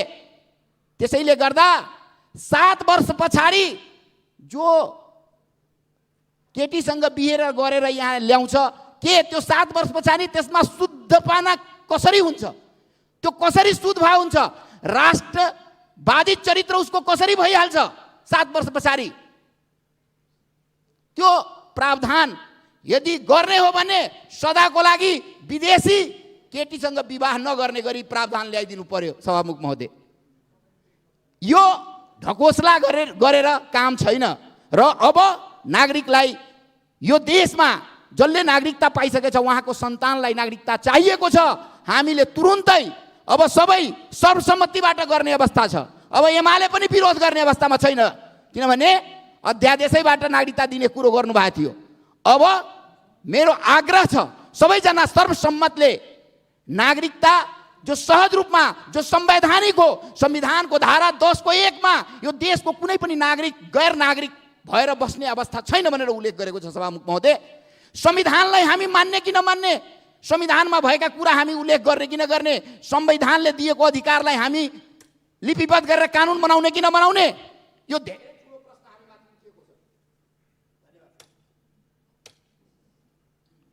माननीय श्री प्रेम सुवाल, समय 3 मिनट। यस पछाडि माननीय श्री लालबाबु पण्डित। सभामुख महोदय, कोभिसिल्डको पहिलो खोप लिएर अलपत्र भएका 18 लाखभन्दा बढी नेपाली भएको तथ्याङ्क छ। पहिलो खोपको प्रभावकारिता 0 हुने स्थितिमा सरकार त गइरहेको त होइन भन्ने प्रश्न उठिरहेको छ। दोस्रो खोप कोभिसिल्डको लागि भुक्तानी भइसकेको 10 लाख डोज यथाशीघ्र ल्याउने व्यवस्था हुनु जरुरी छ। भारतका अरविन्द सुब्रमण्यमले कोभिड-19 महामारीबाट मृत्यु भएको सङ्ख्या सार्वजनिक गरिएको भन्दा भारतमा 40 लाख बढी भएको लेख्नु भएको छ। भारतीय विज्ञहरूले कोभिडबाट मृत्यु भएकोहरूको सङ्ख्या 5-7 गुणा बढी हुने अनुमान यस अगाडि नै गरेको हो। नेपालमा निषेधाज्ञा खुकुलोको नाममा थत्ता जस्तो भइरहेको छ। नेपाल सरकारले पनि आफ्नो मृत्यु सङ्ख्या लुकाउने नियत राखेर निषेधाज्ञा खुकुलो र व्यवस्था गरिएको त होइन भन्ने जनताको प्रश्न छ। सभामुख महोदय, साम्राज्यवादी र उपनिवेशवादीहरूको प्रतिगमन रोकिएको छैन। हङकङमा उपद्रव पछिल्लो उदाहरण हो र उनीहरूले क्युबामा औषधि समेत रोक लगाएका छन्। यस्तो मानवता विरोधी अपराध गरेको संयुक्त राज्य अमेरिकालाई संयुक्त राष्ट्रसङ्घ मार्फत दबाब दिलाउन संसारका न्यायप्रेमी जनताले आवाज उठाउनु जरुरी छ। क्युबाले रोग लागेको देशमा स्वास्थ्य कार्यकर्ता पठाएर सेवा गरिरहेको छ र संयुक्त राज्य अमेरिकाले विश्व स्वास्थ्य सङ्गठनलाई कोभिड भाइरस उत्पत्तिबारे चीनमा पुनः अनुसन्धान गर्नु भनेर दबाब दिँदैछ। यो बेठिक हो। विश्व स्वास्थ्य सङ्गठन र चीनका विज्ञहरूले यसभन्दा अगाडि नै रिपोर्ट तयार गरेर प्रमाण नभएको, चीनबाट उत्पत्ति भएको भन्ने कुनै प्रमाण नभएको प्रतिवेदन तयार गरिसकेको छ। ट्रम्प प्रशासनको मानवता विरोधी काम बाइडेन प्रशासनले रोक्नुपर्छ भनेर आज संसारमा आवाज उठिरहेको छ। सभामुख महोदय, भक्तपुरको चाङ्गुनारायण नगरपालिका ताँथलीको सौडोल छुक्कानतोलमा वर्षाको कारण पहिरो गएको र 10-15 घर जोखिममा परेको छ। ताँथलीकै गिरितोलमा पनि तारजाली राखिएको गेबिङ वाल समेत पहिरो गएको छ। विनाश नहुँदै, जनधनको क्षति नहुँदै जनताको सुरक्षाको निम्ति सरकारको ध्यान आकर्षण गराउन चाहन्छु। सभामुख महोदय, स्वास्थ्य बिमा 77 चैतबाट देशभरि लागू हुने र कार्यान्वयन गर्ने कुरो थियो। अहिले 45 जिल्लामा सीमित भएको सुनिन्छ। यस्तो किन? अस्पताल र स्वास्थ्य कार्यकर्तालाई बिमा रकम समयमा भुक्तानी नभएको तर्फ पनि म सरकारको ध्यान आकर्षण गराउन चाहन्छु। एउटा मध्यम स्तरको अस्पताल र स्वास्थ्य संस्थानको 2-3 करोड बिमा रकम भुक्तानी लिन बाँकी रहेको तथ्याङ्क बाहिरिएको छ। कोभिड-19 महामारी विरुद्ध सहकार्यको सिलसिलामा चिनिया कम्युनिस्ट पार्टीबाट नेपाल मजदुर किसान पार्टीलाई प्राप्त मास्क र hydrogen oxygen machine Bharatpur, Butwal, Dhangadhi, Gulariya, Tikapur, Banke, Surkhet, Dailekh, Achham, Kalikot, Jumla अस्पताल पुगेर हामीले हस्तान्तरण गऱ्यौँ र कतिपय अस्पतालमा स्वास्थ्य उपकरण पुग्यो, जनशक्ति पुगेन। र राजधानीमा मन्त्री, सरकारका नेता र उच्च अधिकारीको वरिपरि बसेकाहरूले अवसर पाएको स्थिति यथावत रहेको हुँदा कतिपय जिल्लामा जनशक्ति अभाव भएको सुनियो र यस्तो हुनु भएन। र 3 जनाको शनाखतमा जन्मको आधारमा नागरिकता दिइएको छानबिन गर्नु जरुरी छ। त्यसपछि तिनका सन्तानलाई नागरिकता दिने बारे छलफल गर्न सकिन्छ। धन्यवाद। माननीय श्री लालबाबु पण्डित, समय 7 मिनेट। यस पछाडि माननीय श्री पुष्पा भुषाल गौतम।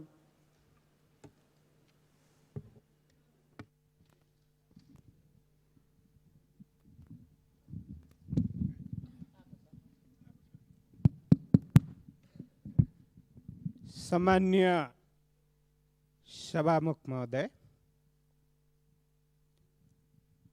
प्रतिनिधि सभाको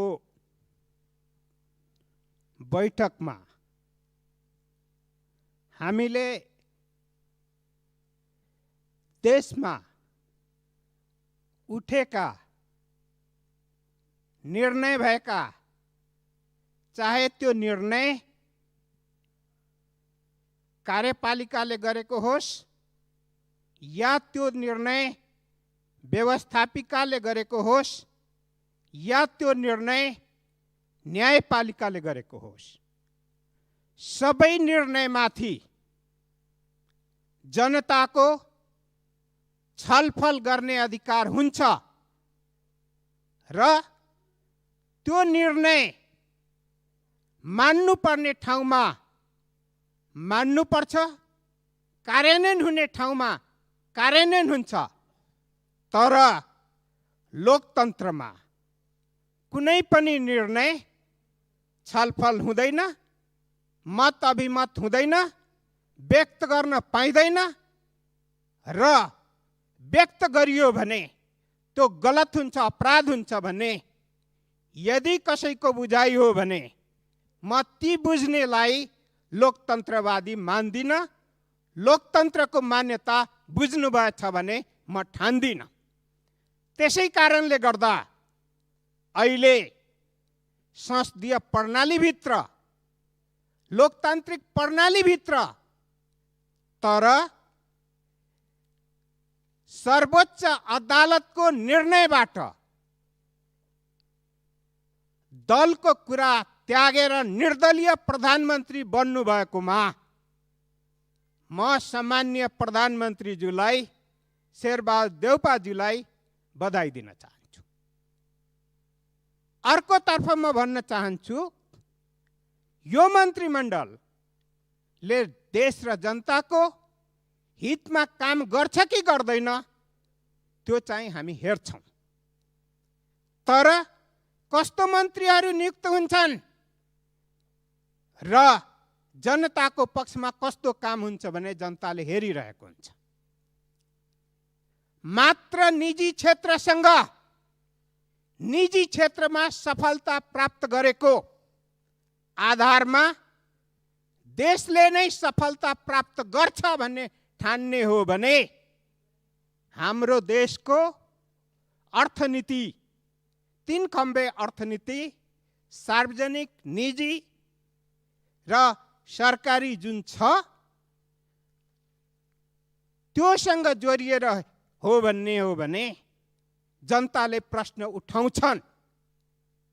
जहाँसम्म भन्ने हो भने हामी बहुदलीय प्रतिस्पर्धामा आधारित बहुदलीय प्रणालीलाई मान्नेले निर्दलीय बाटोतिर यदि अग्रसर हुने कुरा गर्यौं भने त्यो बहुदलीय प्रणालीको अपमान हुन्छ। त्यसकारणले गर्दाखेरि कतिपय निर्णयहरू समय सन्दर्भमा त्यो निर्णयहरू पुनरावलोकन भएर फेरि पनि गलत भएको छ भने सचिने स्थिति हुन्छ।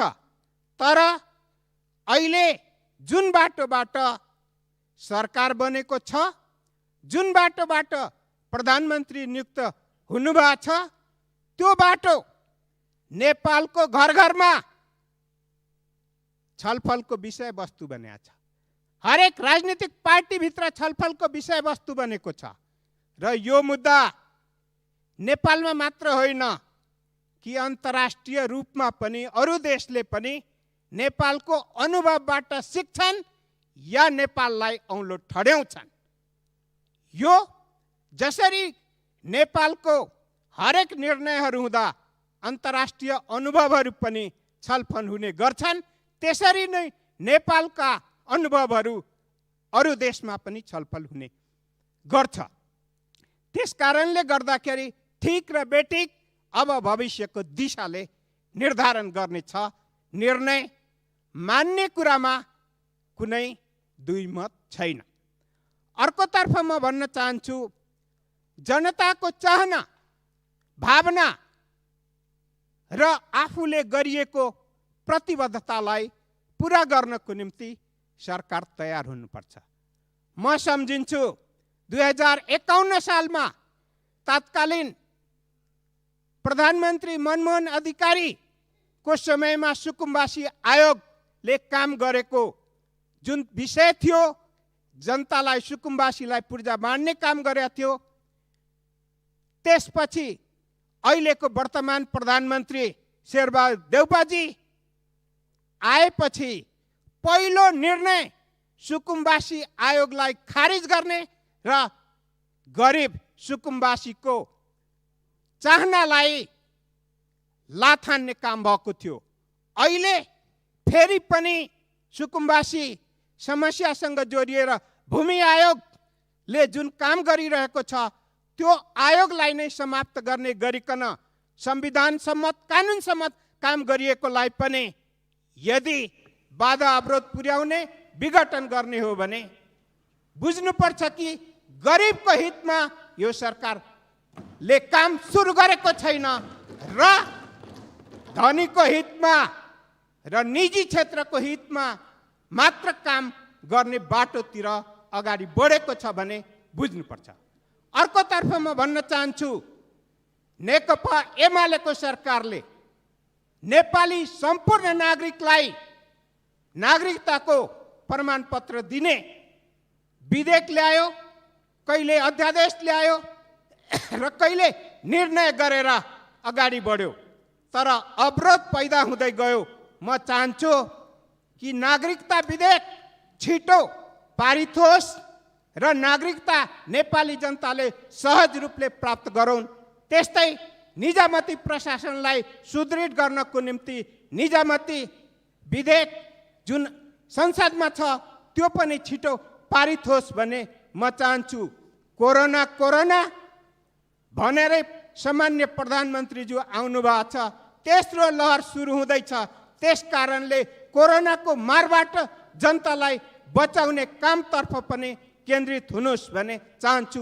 अपराधीहरू प्रधानमन्त्री निवास वरिपरि नपुगुन् र छुट्ने प्रक्रिया सुरु भएको छ।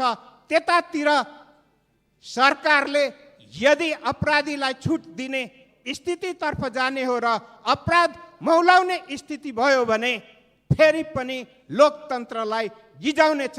सामान्य प्रधानमन्त्रीलाई कामप्रति हेरेर र समर्थन या विरोध गर्ने हो या गिजाउने हो त्यो दिन नआओस् भन्ने शुभकामना दिन चाहन्छु। धन्यवाद। माननीय श्री पुष्पा भुषाल, समय 3 मिनट।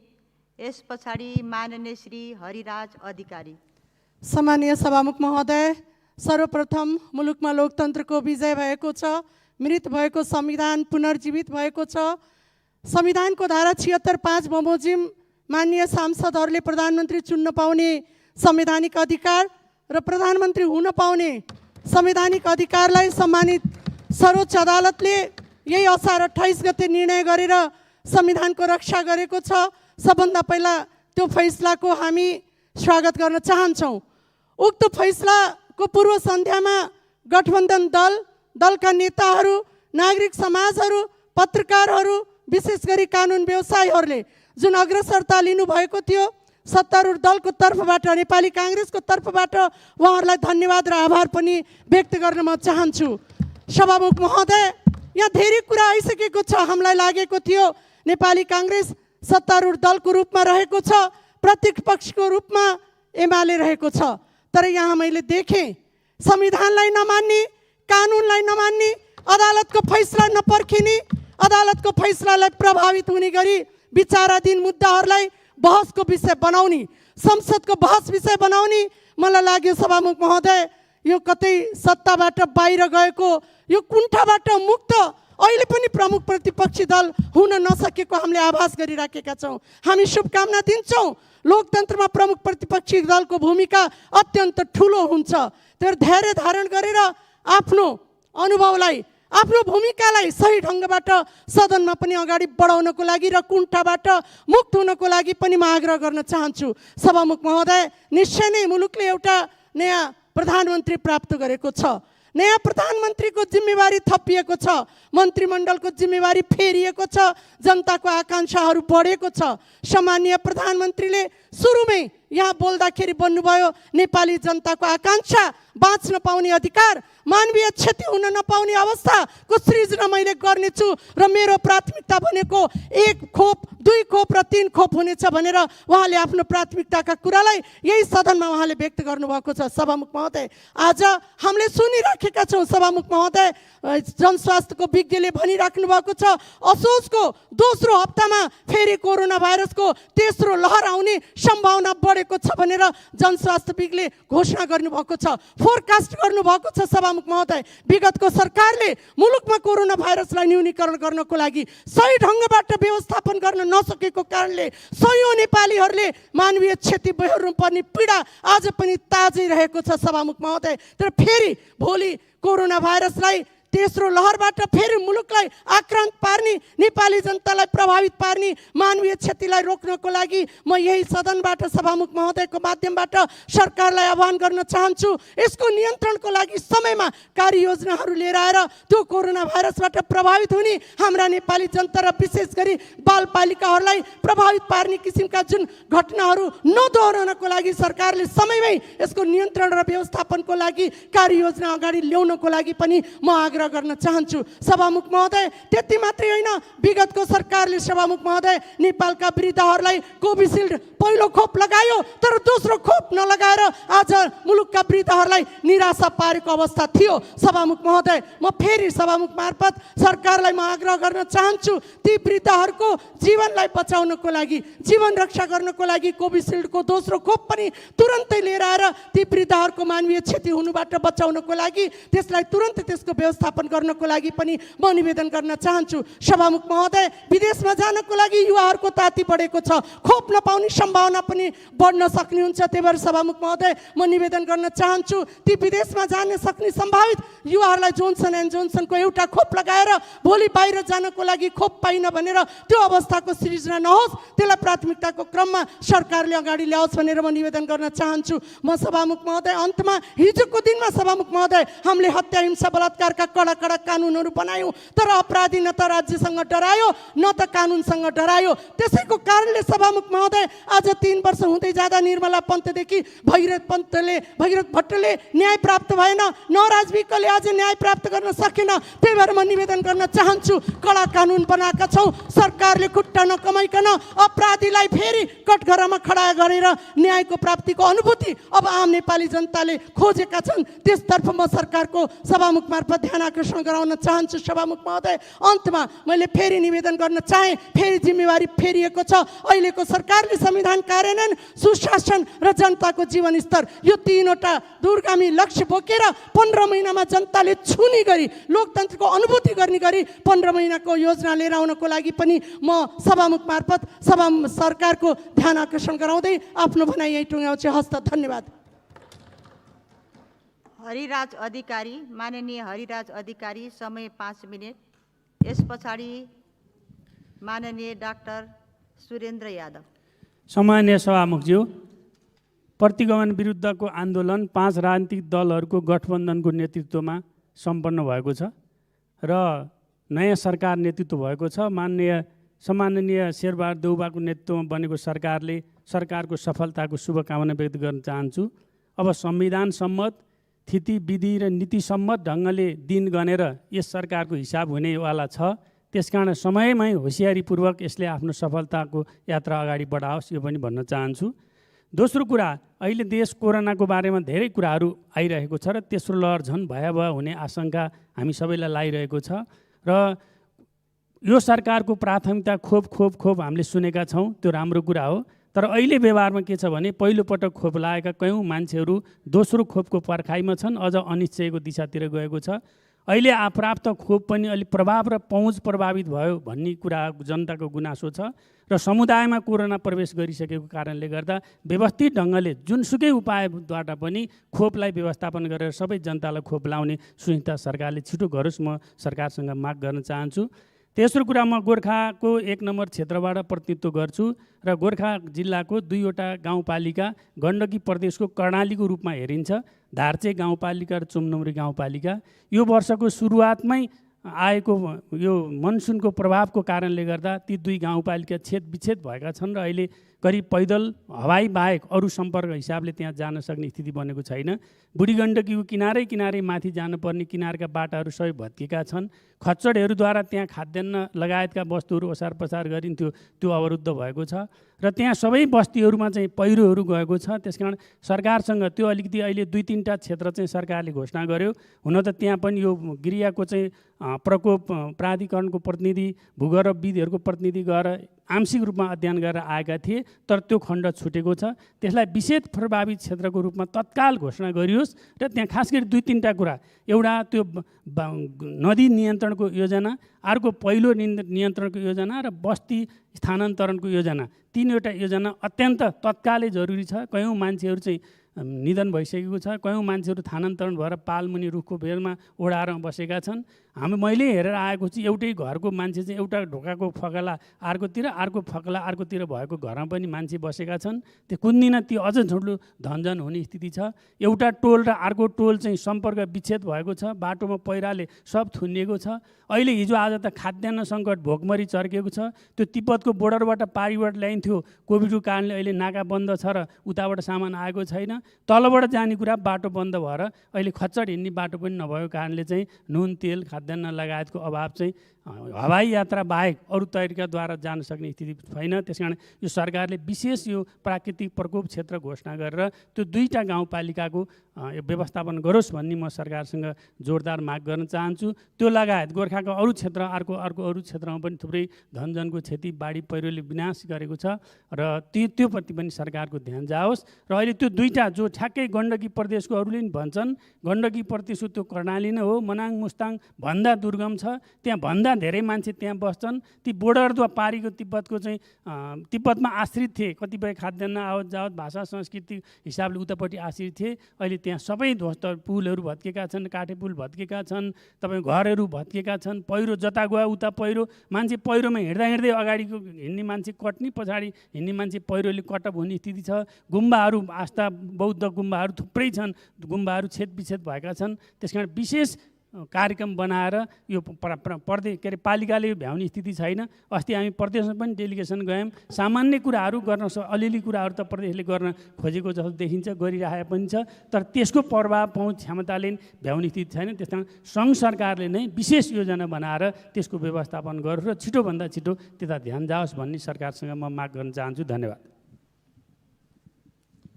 माननीय श्री डाक्टर सुरेन्द्र यादव, समय 3 मिनट।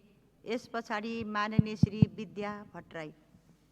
सम्माननीय सभामुख महोदय मार्फत सरकारलाई ध्यान आकर्षण गराउन चाहन्छु कि अहिले नदी उत्खननको विषयमा महोत्तरीको रातो मरहा र हर्दी नदीमा हामी विभिन्न दलका प्रतिनिधि गएर नदी उत्खनन सम्बन्धमा धेरै कुरा आएपछि एक त ठेक्का लागेको नदीमा गैर कानुनी ढङ्गले 10 फिट 20 फिट उत्खनन भएको,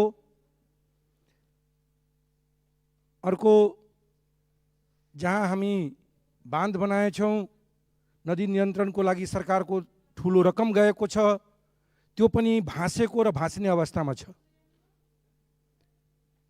तेस्रो, जुन नदी ठिका नै लागेको छैन त्यहाँ डोजर प्रयोग गरेर जङ्गलहरूमा त्यो गिटी बालुवा थुपारेपछि तिनीहरूको भयो।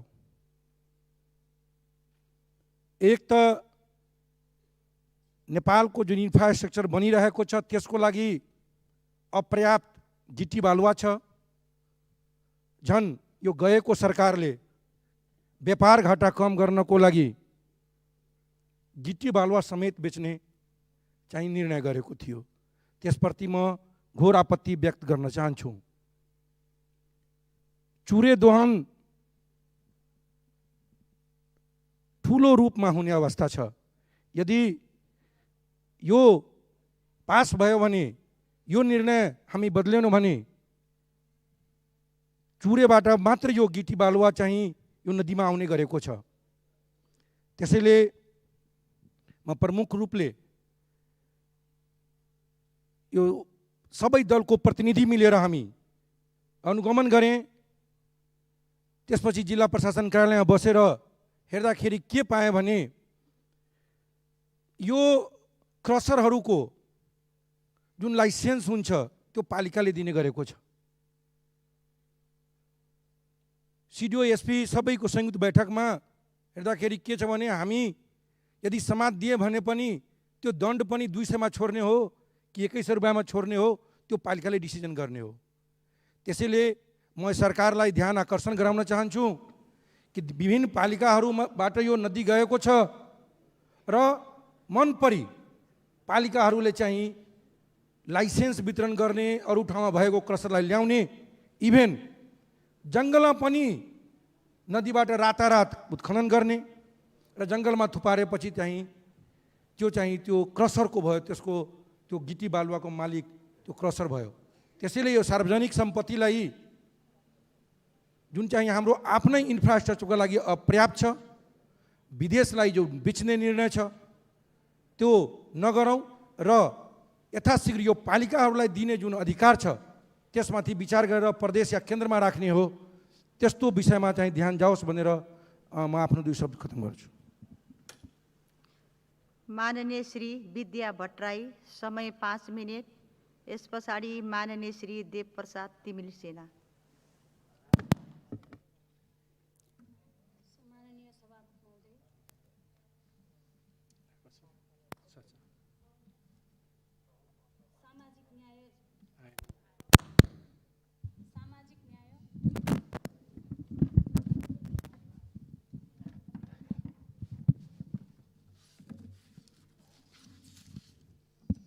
सम्माननीय सभामुख महोदय, सामाजिक न्याय सुनिश्चित गर्न समानुपातिक, समावेशी र सहभागितामूलक सिद्धान्तका आधारमा नयाँ अवधारणालाई हाम्रो संविधानले स्वीकार गरेको छ।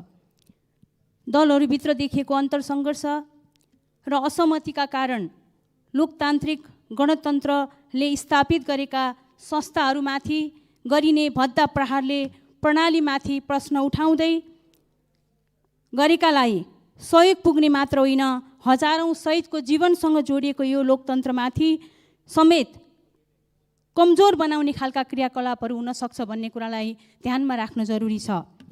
सभामुख महोदय, स्वस्थ आलोचना लोकतान्त्रिक प्रणालीको संस्कार हो। लोकतान्त्रिक आचरणलाई जबसम्म हामी संस्थागत गर्न सक्दैनौँ त्यति बेलासम्म हामीले लोकतान्त्रिक संस्कृतिलाई विकास गर्न सक्दैनौँ।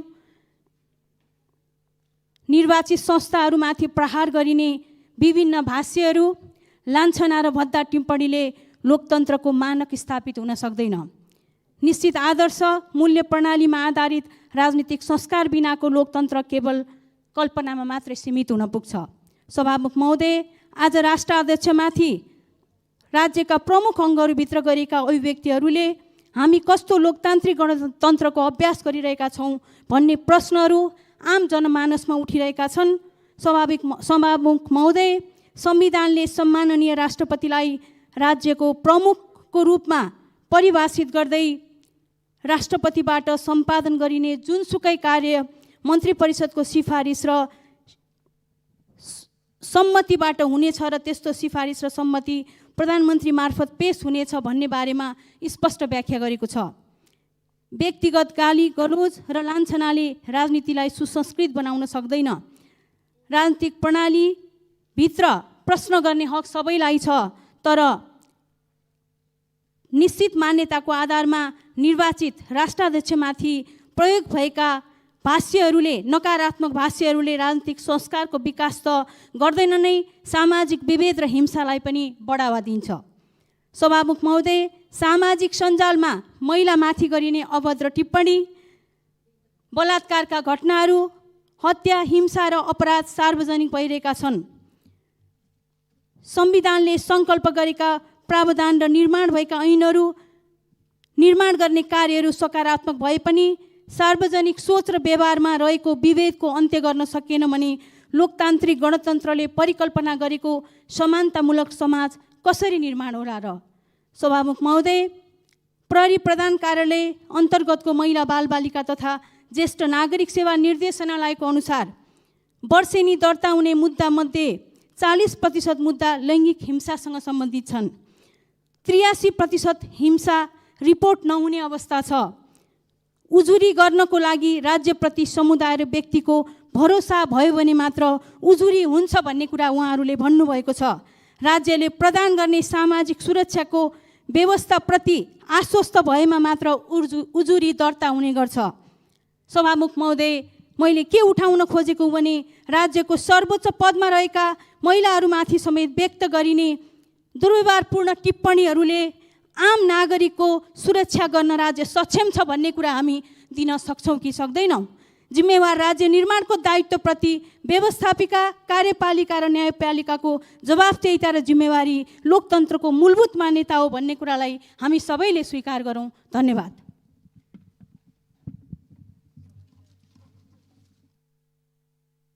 श्री देवप्रसाद तिमिल सिन्हा, समय 3 मिनेट। यस पछाडि माननीय श्री केदार प्रसाद सिगदेल।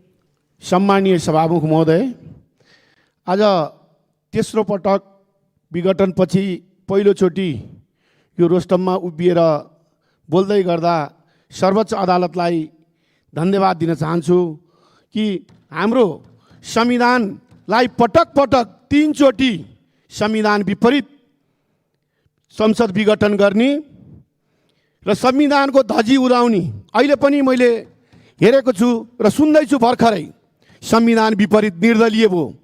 सम्मानीय सभामुख महोदय, म त त्यतिखेर संविधान सभाको सदस्य थिइनँ, तर यहाँ को सभामुख थियो? उहाँले तलमाथि प्रमाणित गरेर संविधान ढोगेको धारा 76 कहाँ थियो? कसले प्रमाणित गर्यो?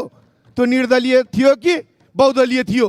त्यतिखेरकै अध्यक्ष को थियो मलाई थाहा छैन, म थिइनँ, तपाईँहरूलाई थाहा होला सम्मानीय सभामुख महोदय।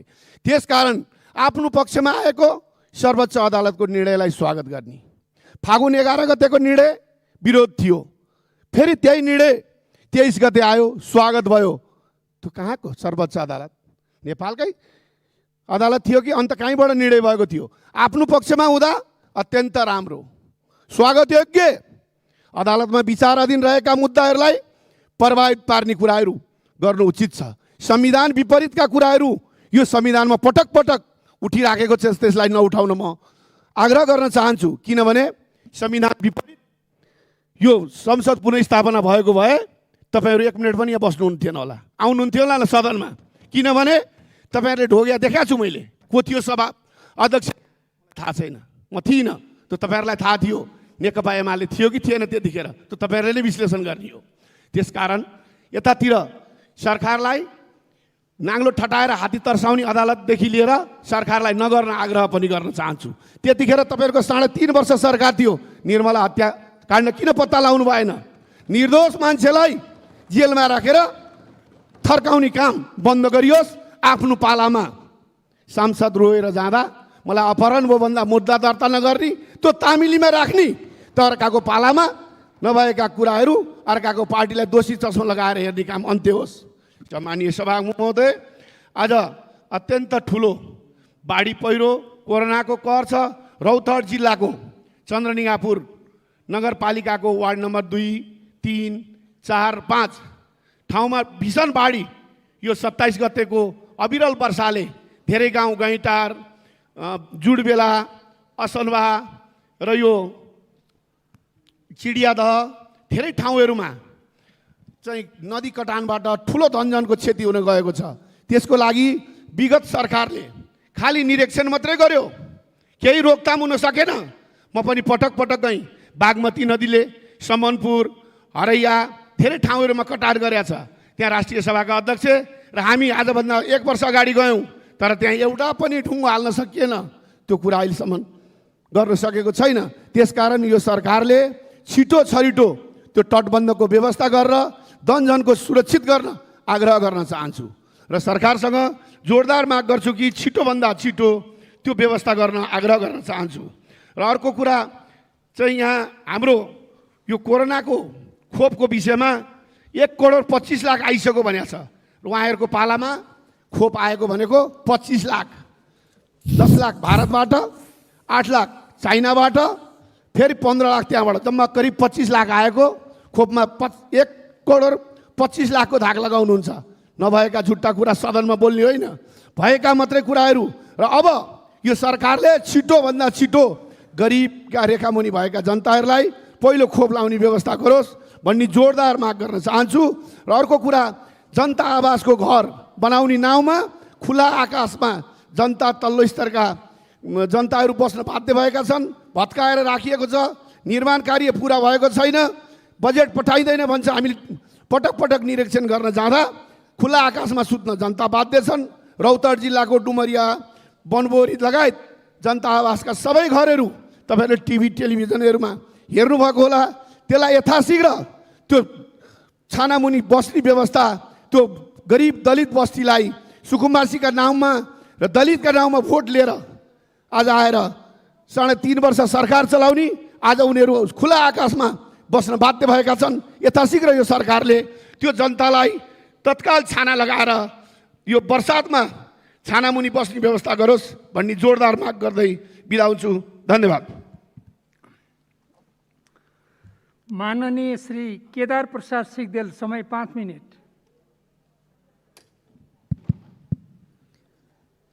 सम्माननीय सभामुख महोदय, गत जेठ 24 गते र असार 18 गतेको भीषण वर्षासँगै आएको बाढी र पहिरोको कारण तनहुँ जिल्लामा धेरै धनजनको क्षति भएको छ।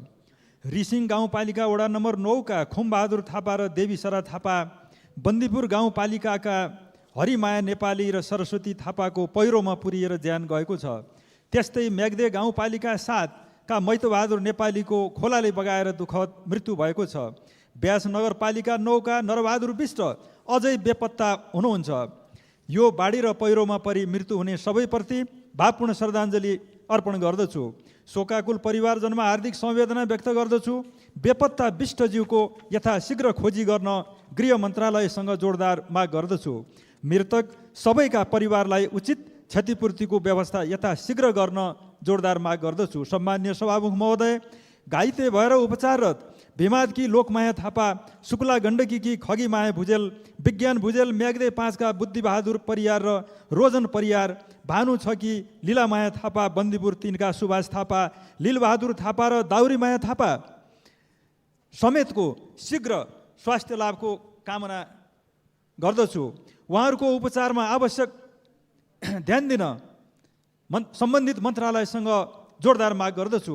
सम्माननीय सभामुख महोदय, यो वर्षाले तनहुँ जिल्लाका करिब 50 घर पूर्ण रूपमा भत्किएको छ।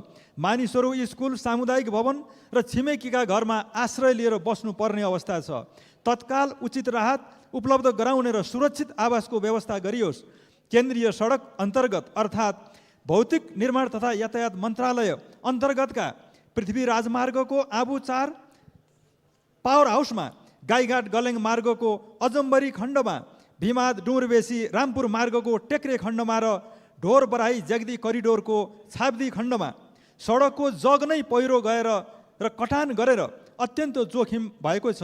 तिनीहरूको यथाशीघ्र स्थायी किसिमको मर्मत सुधार गरी सुरक्षित बनाउन सम्माननीय सभामुखज्यू मार्फत नेपाल सरकारसँग जोरदार माग गर्दछु।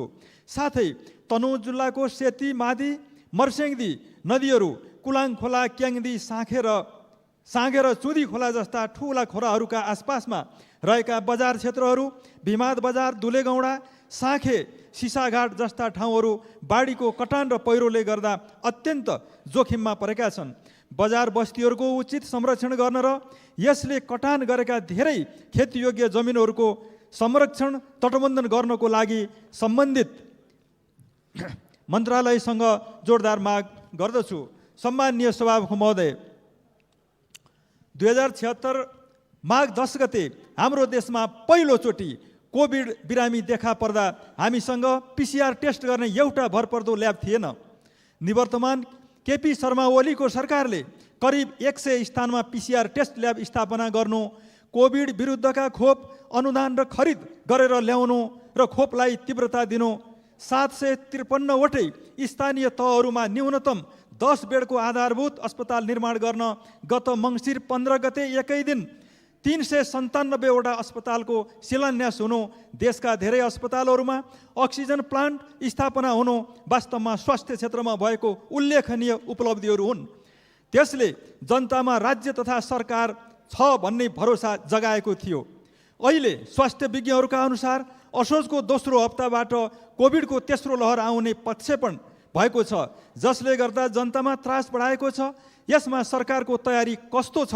सम्माननीय सभामुख महोदय, हुन त अस्ति भर्खरसम्म प्रतिपक्षको तर्फबाट तत्कालीन सरकारलाई कोभिड रोकथाम र नियन्त्रणका क्षेत्रमा दिनुभएका सुझाव र गर्नुभएको आलोचनालाई अबको सरकारमा बस्दा सम्झने र कार्यान्वयनमा ल्याउनु भयो भने पनि राम्रै सुधार हुनेछ, तर व्यवहारमा देख्न बाँकी छ। कार्यान्वयन गरियोस्, शुभकामना दिन चाहन्छु। सम्माननीय सभामुख महोदय, कोभिड खोप निःशुल्क सर्वसुलभ बनाउन न्यूनतम पनि 753 वटै स्थानीय तहमा एक PCR टेस्ट ल्याब स्थापना गर्न र संविधानमा सुनिश्चित गरिएको आधारभूत स्वास्थ्य सेवा प्रत्येक नागरिकलाई उपलब्ध गराउन सरकारको गम्भीर ध्यानाकर्षण गर्न चाहन्छु। सम्माननीय सभामुख महोदय, म अर्को एउटा प्रसङ्ग पनि राख्न चाहन्छु। सभामुख महोदय, दक्ष जनशक्ति उत्पादन गर्ने उच्च शैक्षिक संस्था त्रिभुवन विश्वविद्यालय अन्तर्गतका विभिन्न क्याम्पसहरूमा आंशिक ज्यालादारी शिक्षकका रूपमा ज्यादै न्यून पारिश्रमिकमा पढाउँदै 15-16 वर्षदेखि निरन्तर मेहनत गरेका गुरुहरू आफूहरूलाई मासिक ज्यालादारी अर्थात् करारमा व्यवस्थापन गरियोस् भन्ने माग गर्दै आउनुभएको थियो। केही समय पहिले त्रिवी पदाधिकारीहरू र उहाँहरूका बीचमा सहमति पनि भएको थियो, तर त्यो सहमति कार्यान्वयन नहुँदा त्रिवी पदाधिकारीहरूको कार्यकक्ष आज तालाबन्दीको अवस्थामा छ।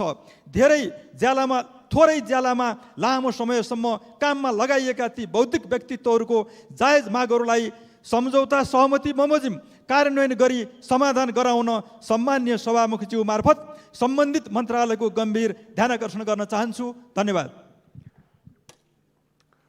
माननीय श्री डाक्टर डिला सङ्ग्रौला पन्त, समय 3 मिनेट।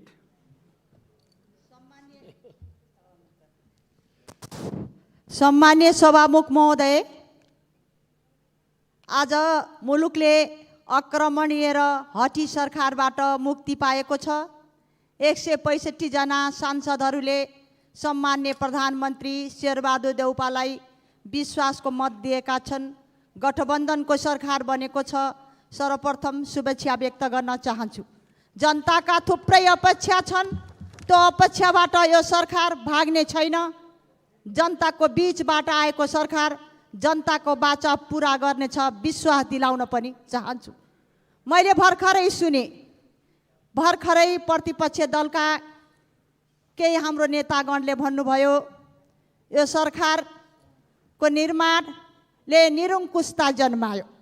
यो सरकार जनादेशबाट होइन परमादेशबाट बन्यो।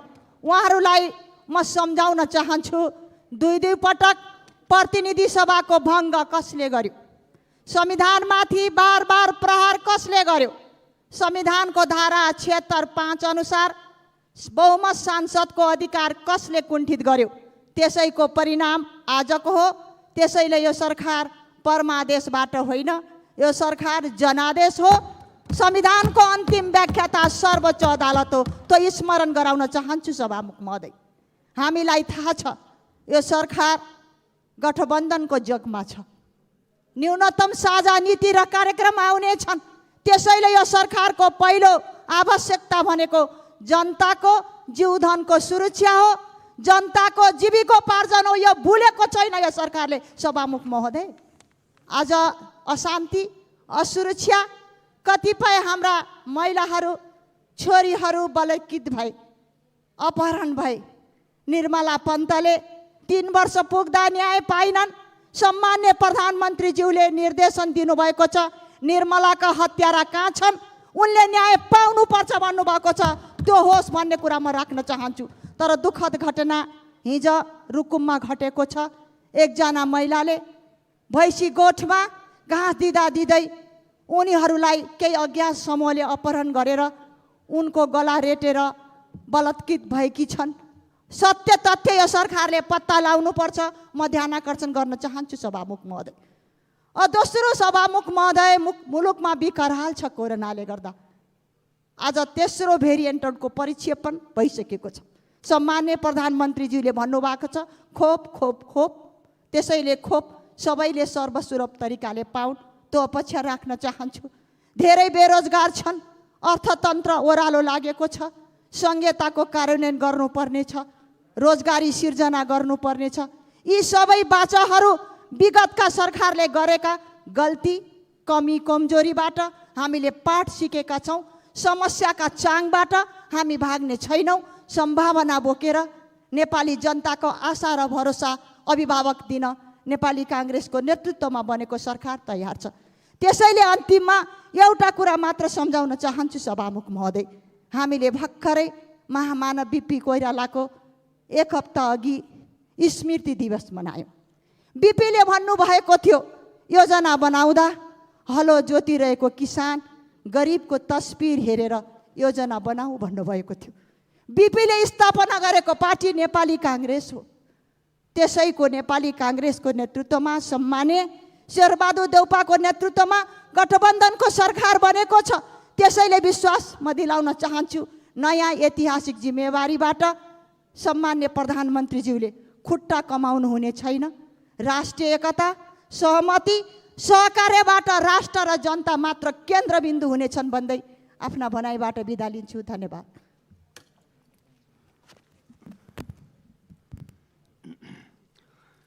माननीय सदस्यहरू, राष्ट्रपतिको कार्यालयबाट पत्र प्राप्त भएको छ, सोको ब्यौरा म पढेर सुनाउँछु। सम्माननीय राष्ट्रपति श्रीमती विद्यादेवी भण्डारीज्यूले सम्माननीय प्रधानमन्त्री श्री शेरबहादुर देउबाज्यूको नेतृत्वमा मिति 2078-3-29 गते गठित मौजूदा मन्त्री परिषदमा सम्माननीय प्रधानमन्त्रीज्यूको सिफारिसमा नेपालको संविधानको धारा 76 को उपधारा 9 बमोजिम स्वास्थ्य तथा जनसङ्ख्या मन्त्रालयको जिम्मेवारी सम्माननीय प्रधानमन्त्रीज्यूसँगै रहने गरी मान्य श्री उमेश श्रेष्ठज्यूलाई राज्यमन्त्री पदमा नियुक्त गरी स्वास्थ्य तथा जनसङ्ख्या मन्त्रालयको कार्यभार तोक्नुभएको बेहोरा अनुरोध गर्दछु। तोय नारायण घेवली सचिव 2078-4-10।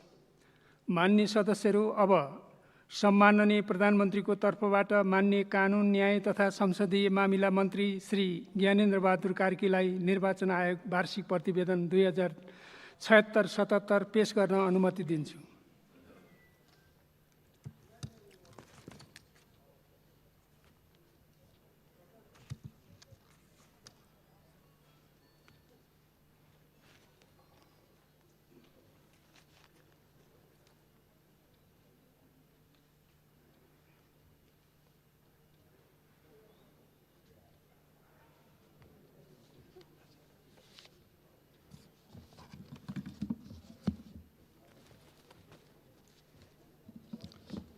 सम्माननीय सभामुख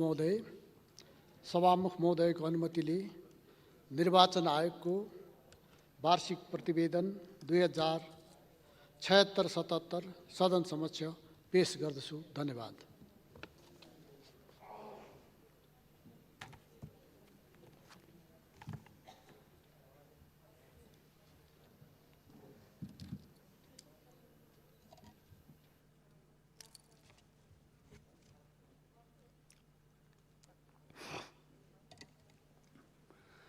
मान्य सदस्यहरू, अब म पूर्व सदस्य विष्णुबहादुर तामाङ BL वाइबा को निधन भएकोमा निम्नलिखित शोक प्रस्ताव प्रस्तुत गर्दछु। शोक प्रस्ताव। प्रतिनिधि सभाको यो बैठक तत्कालीन संयुक्त जनमोर्चा नेपालबाट 2048 सालको प्रतिनिधि सभा सदस्य निर्वाचनमा सिराहा जिल्ला क्षेत्र नम्बर 5 बाट निर्वाचित सदस्य हाल नेपाल कम्युनिस्ट पार्टी माओवादी केन्द्रका नेता विष्णुबहादुर तामाङ BL वाइबाको 75 वर्षको उमेरमा मिति 2078 साल जेठ 20 गते बिहिबार बेलुका झापा स्थित आम्दा अस्पतालमा उपचारको क्रममा असामयिक निधन भएकोमा उहाँको निधनप्रति शोक प्रकट गरी श्रद्धाञ्जली अर्पण गर्दै शोक सन्तप्त परिवारप्रति संवेदना प्रकट गर्दछ। उक्त शोक प्रस्तावलाई पारित गरिदिन हुन अनुरोध गर्दछु। उक्त शोक प्रस्ताव सर्वसम्मतिले पारित भएको घोषणा गर्दछु। मान्य सदस्यहरू, अब हामी दिवंगत पूर्व सदस्य विष्णुबहादुर तामाङ BL वाइबाको निधनप्रति शोक प्रकट गर्न उठेर 1 मिनेट मौन धारण गरौँ।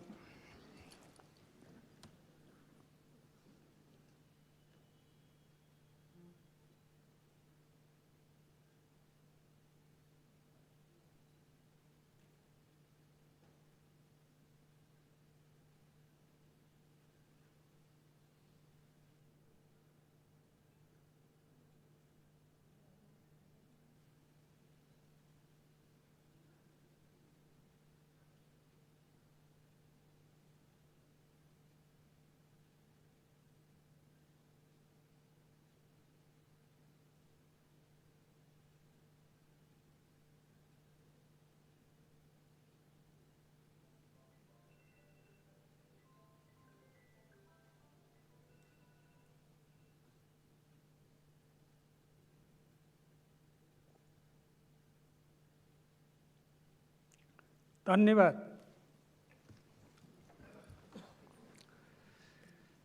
माननीय सदस्यहरू, अब अर्को बैठक 2078 साल साउन 15 गते शुक्रबार 3 को 1 बजे बस्ने गरी यो बैठक स्थगित हुन्छ।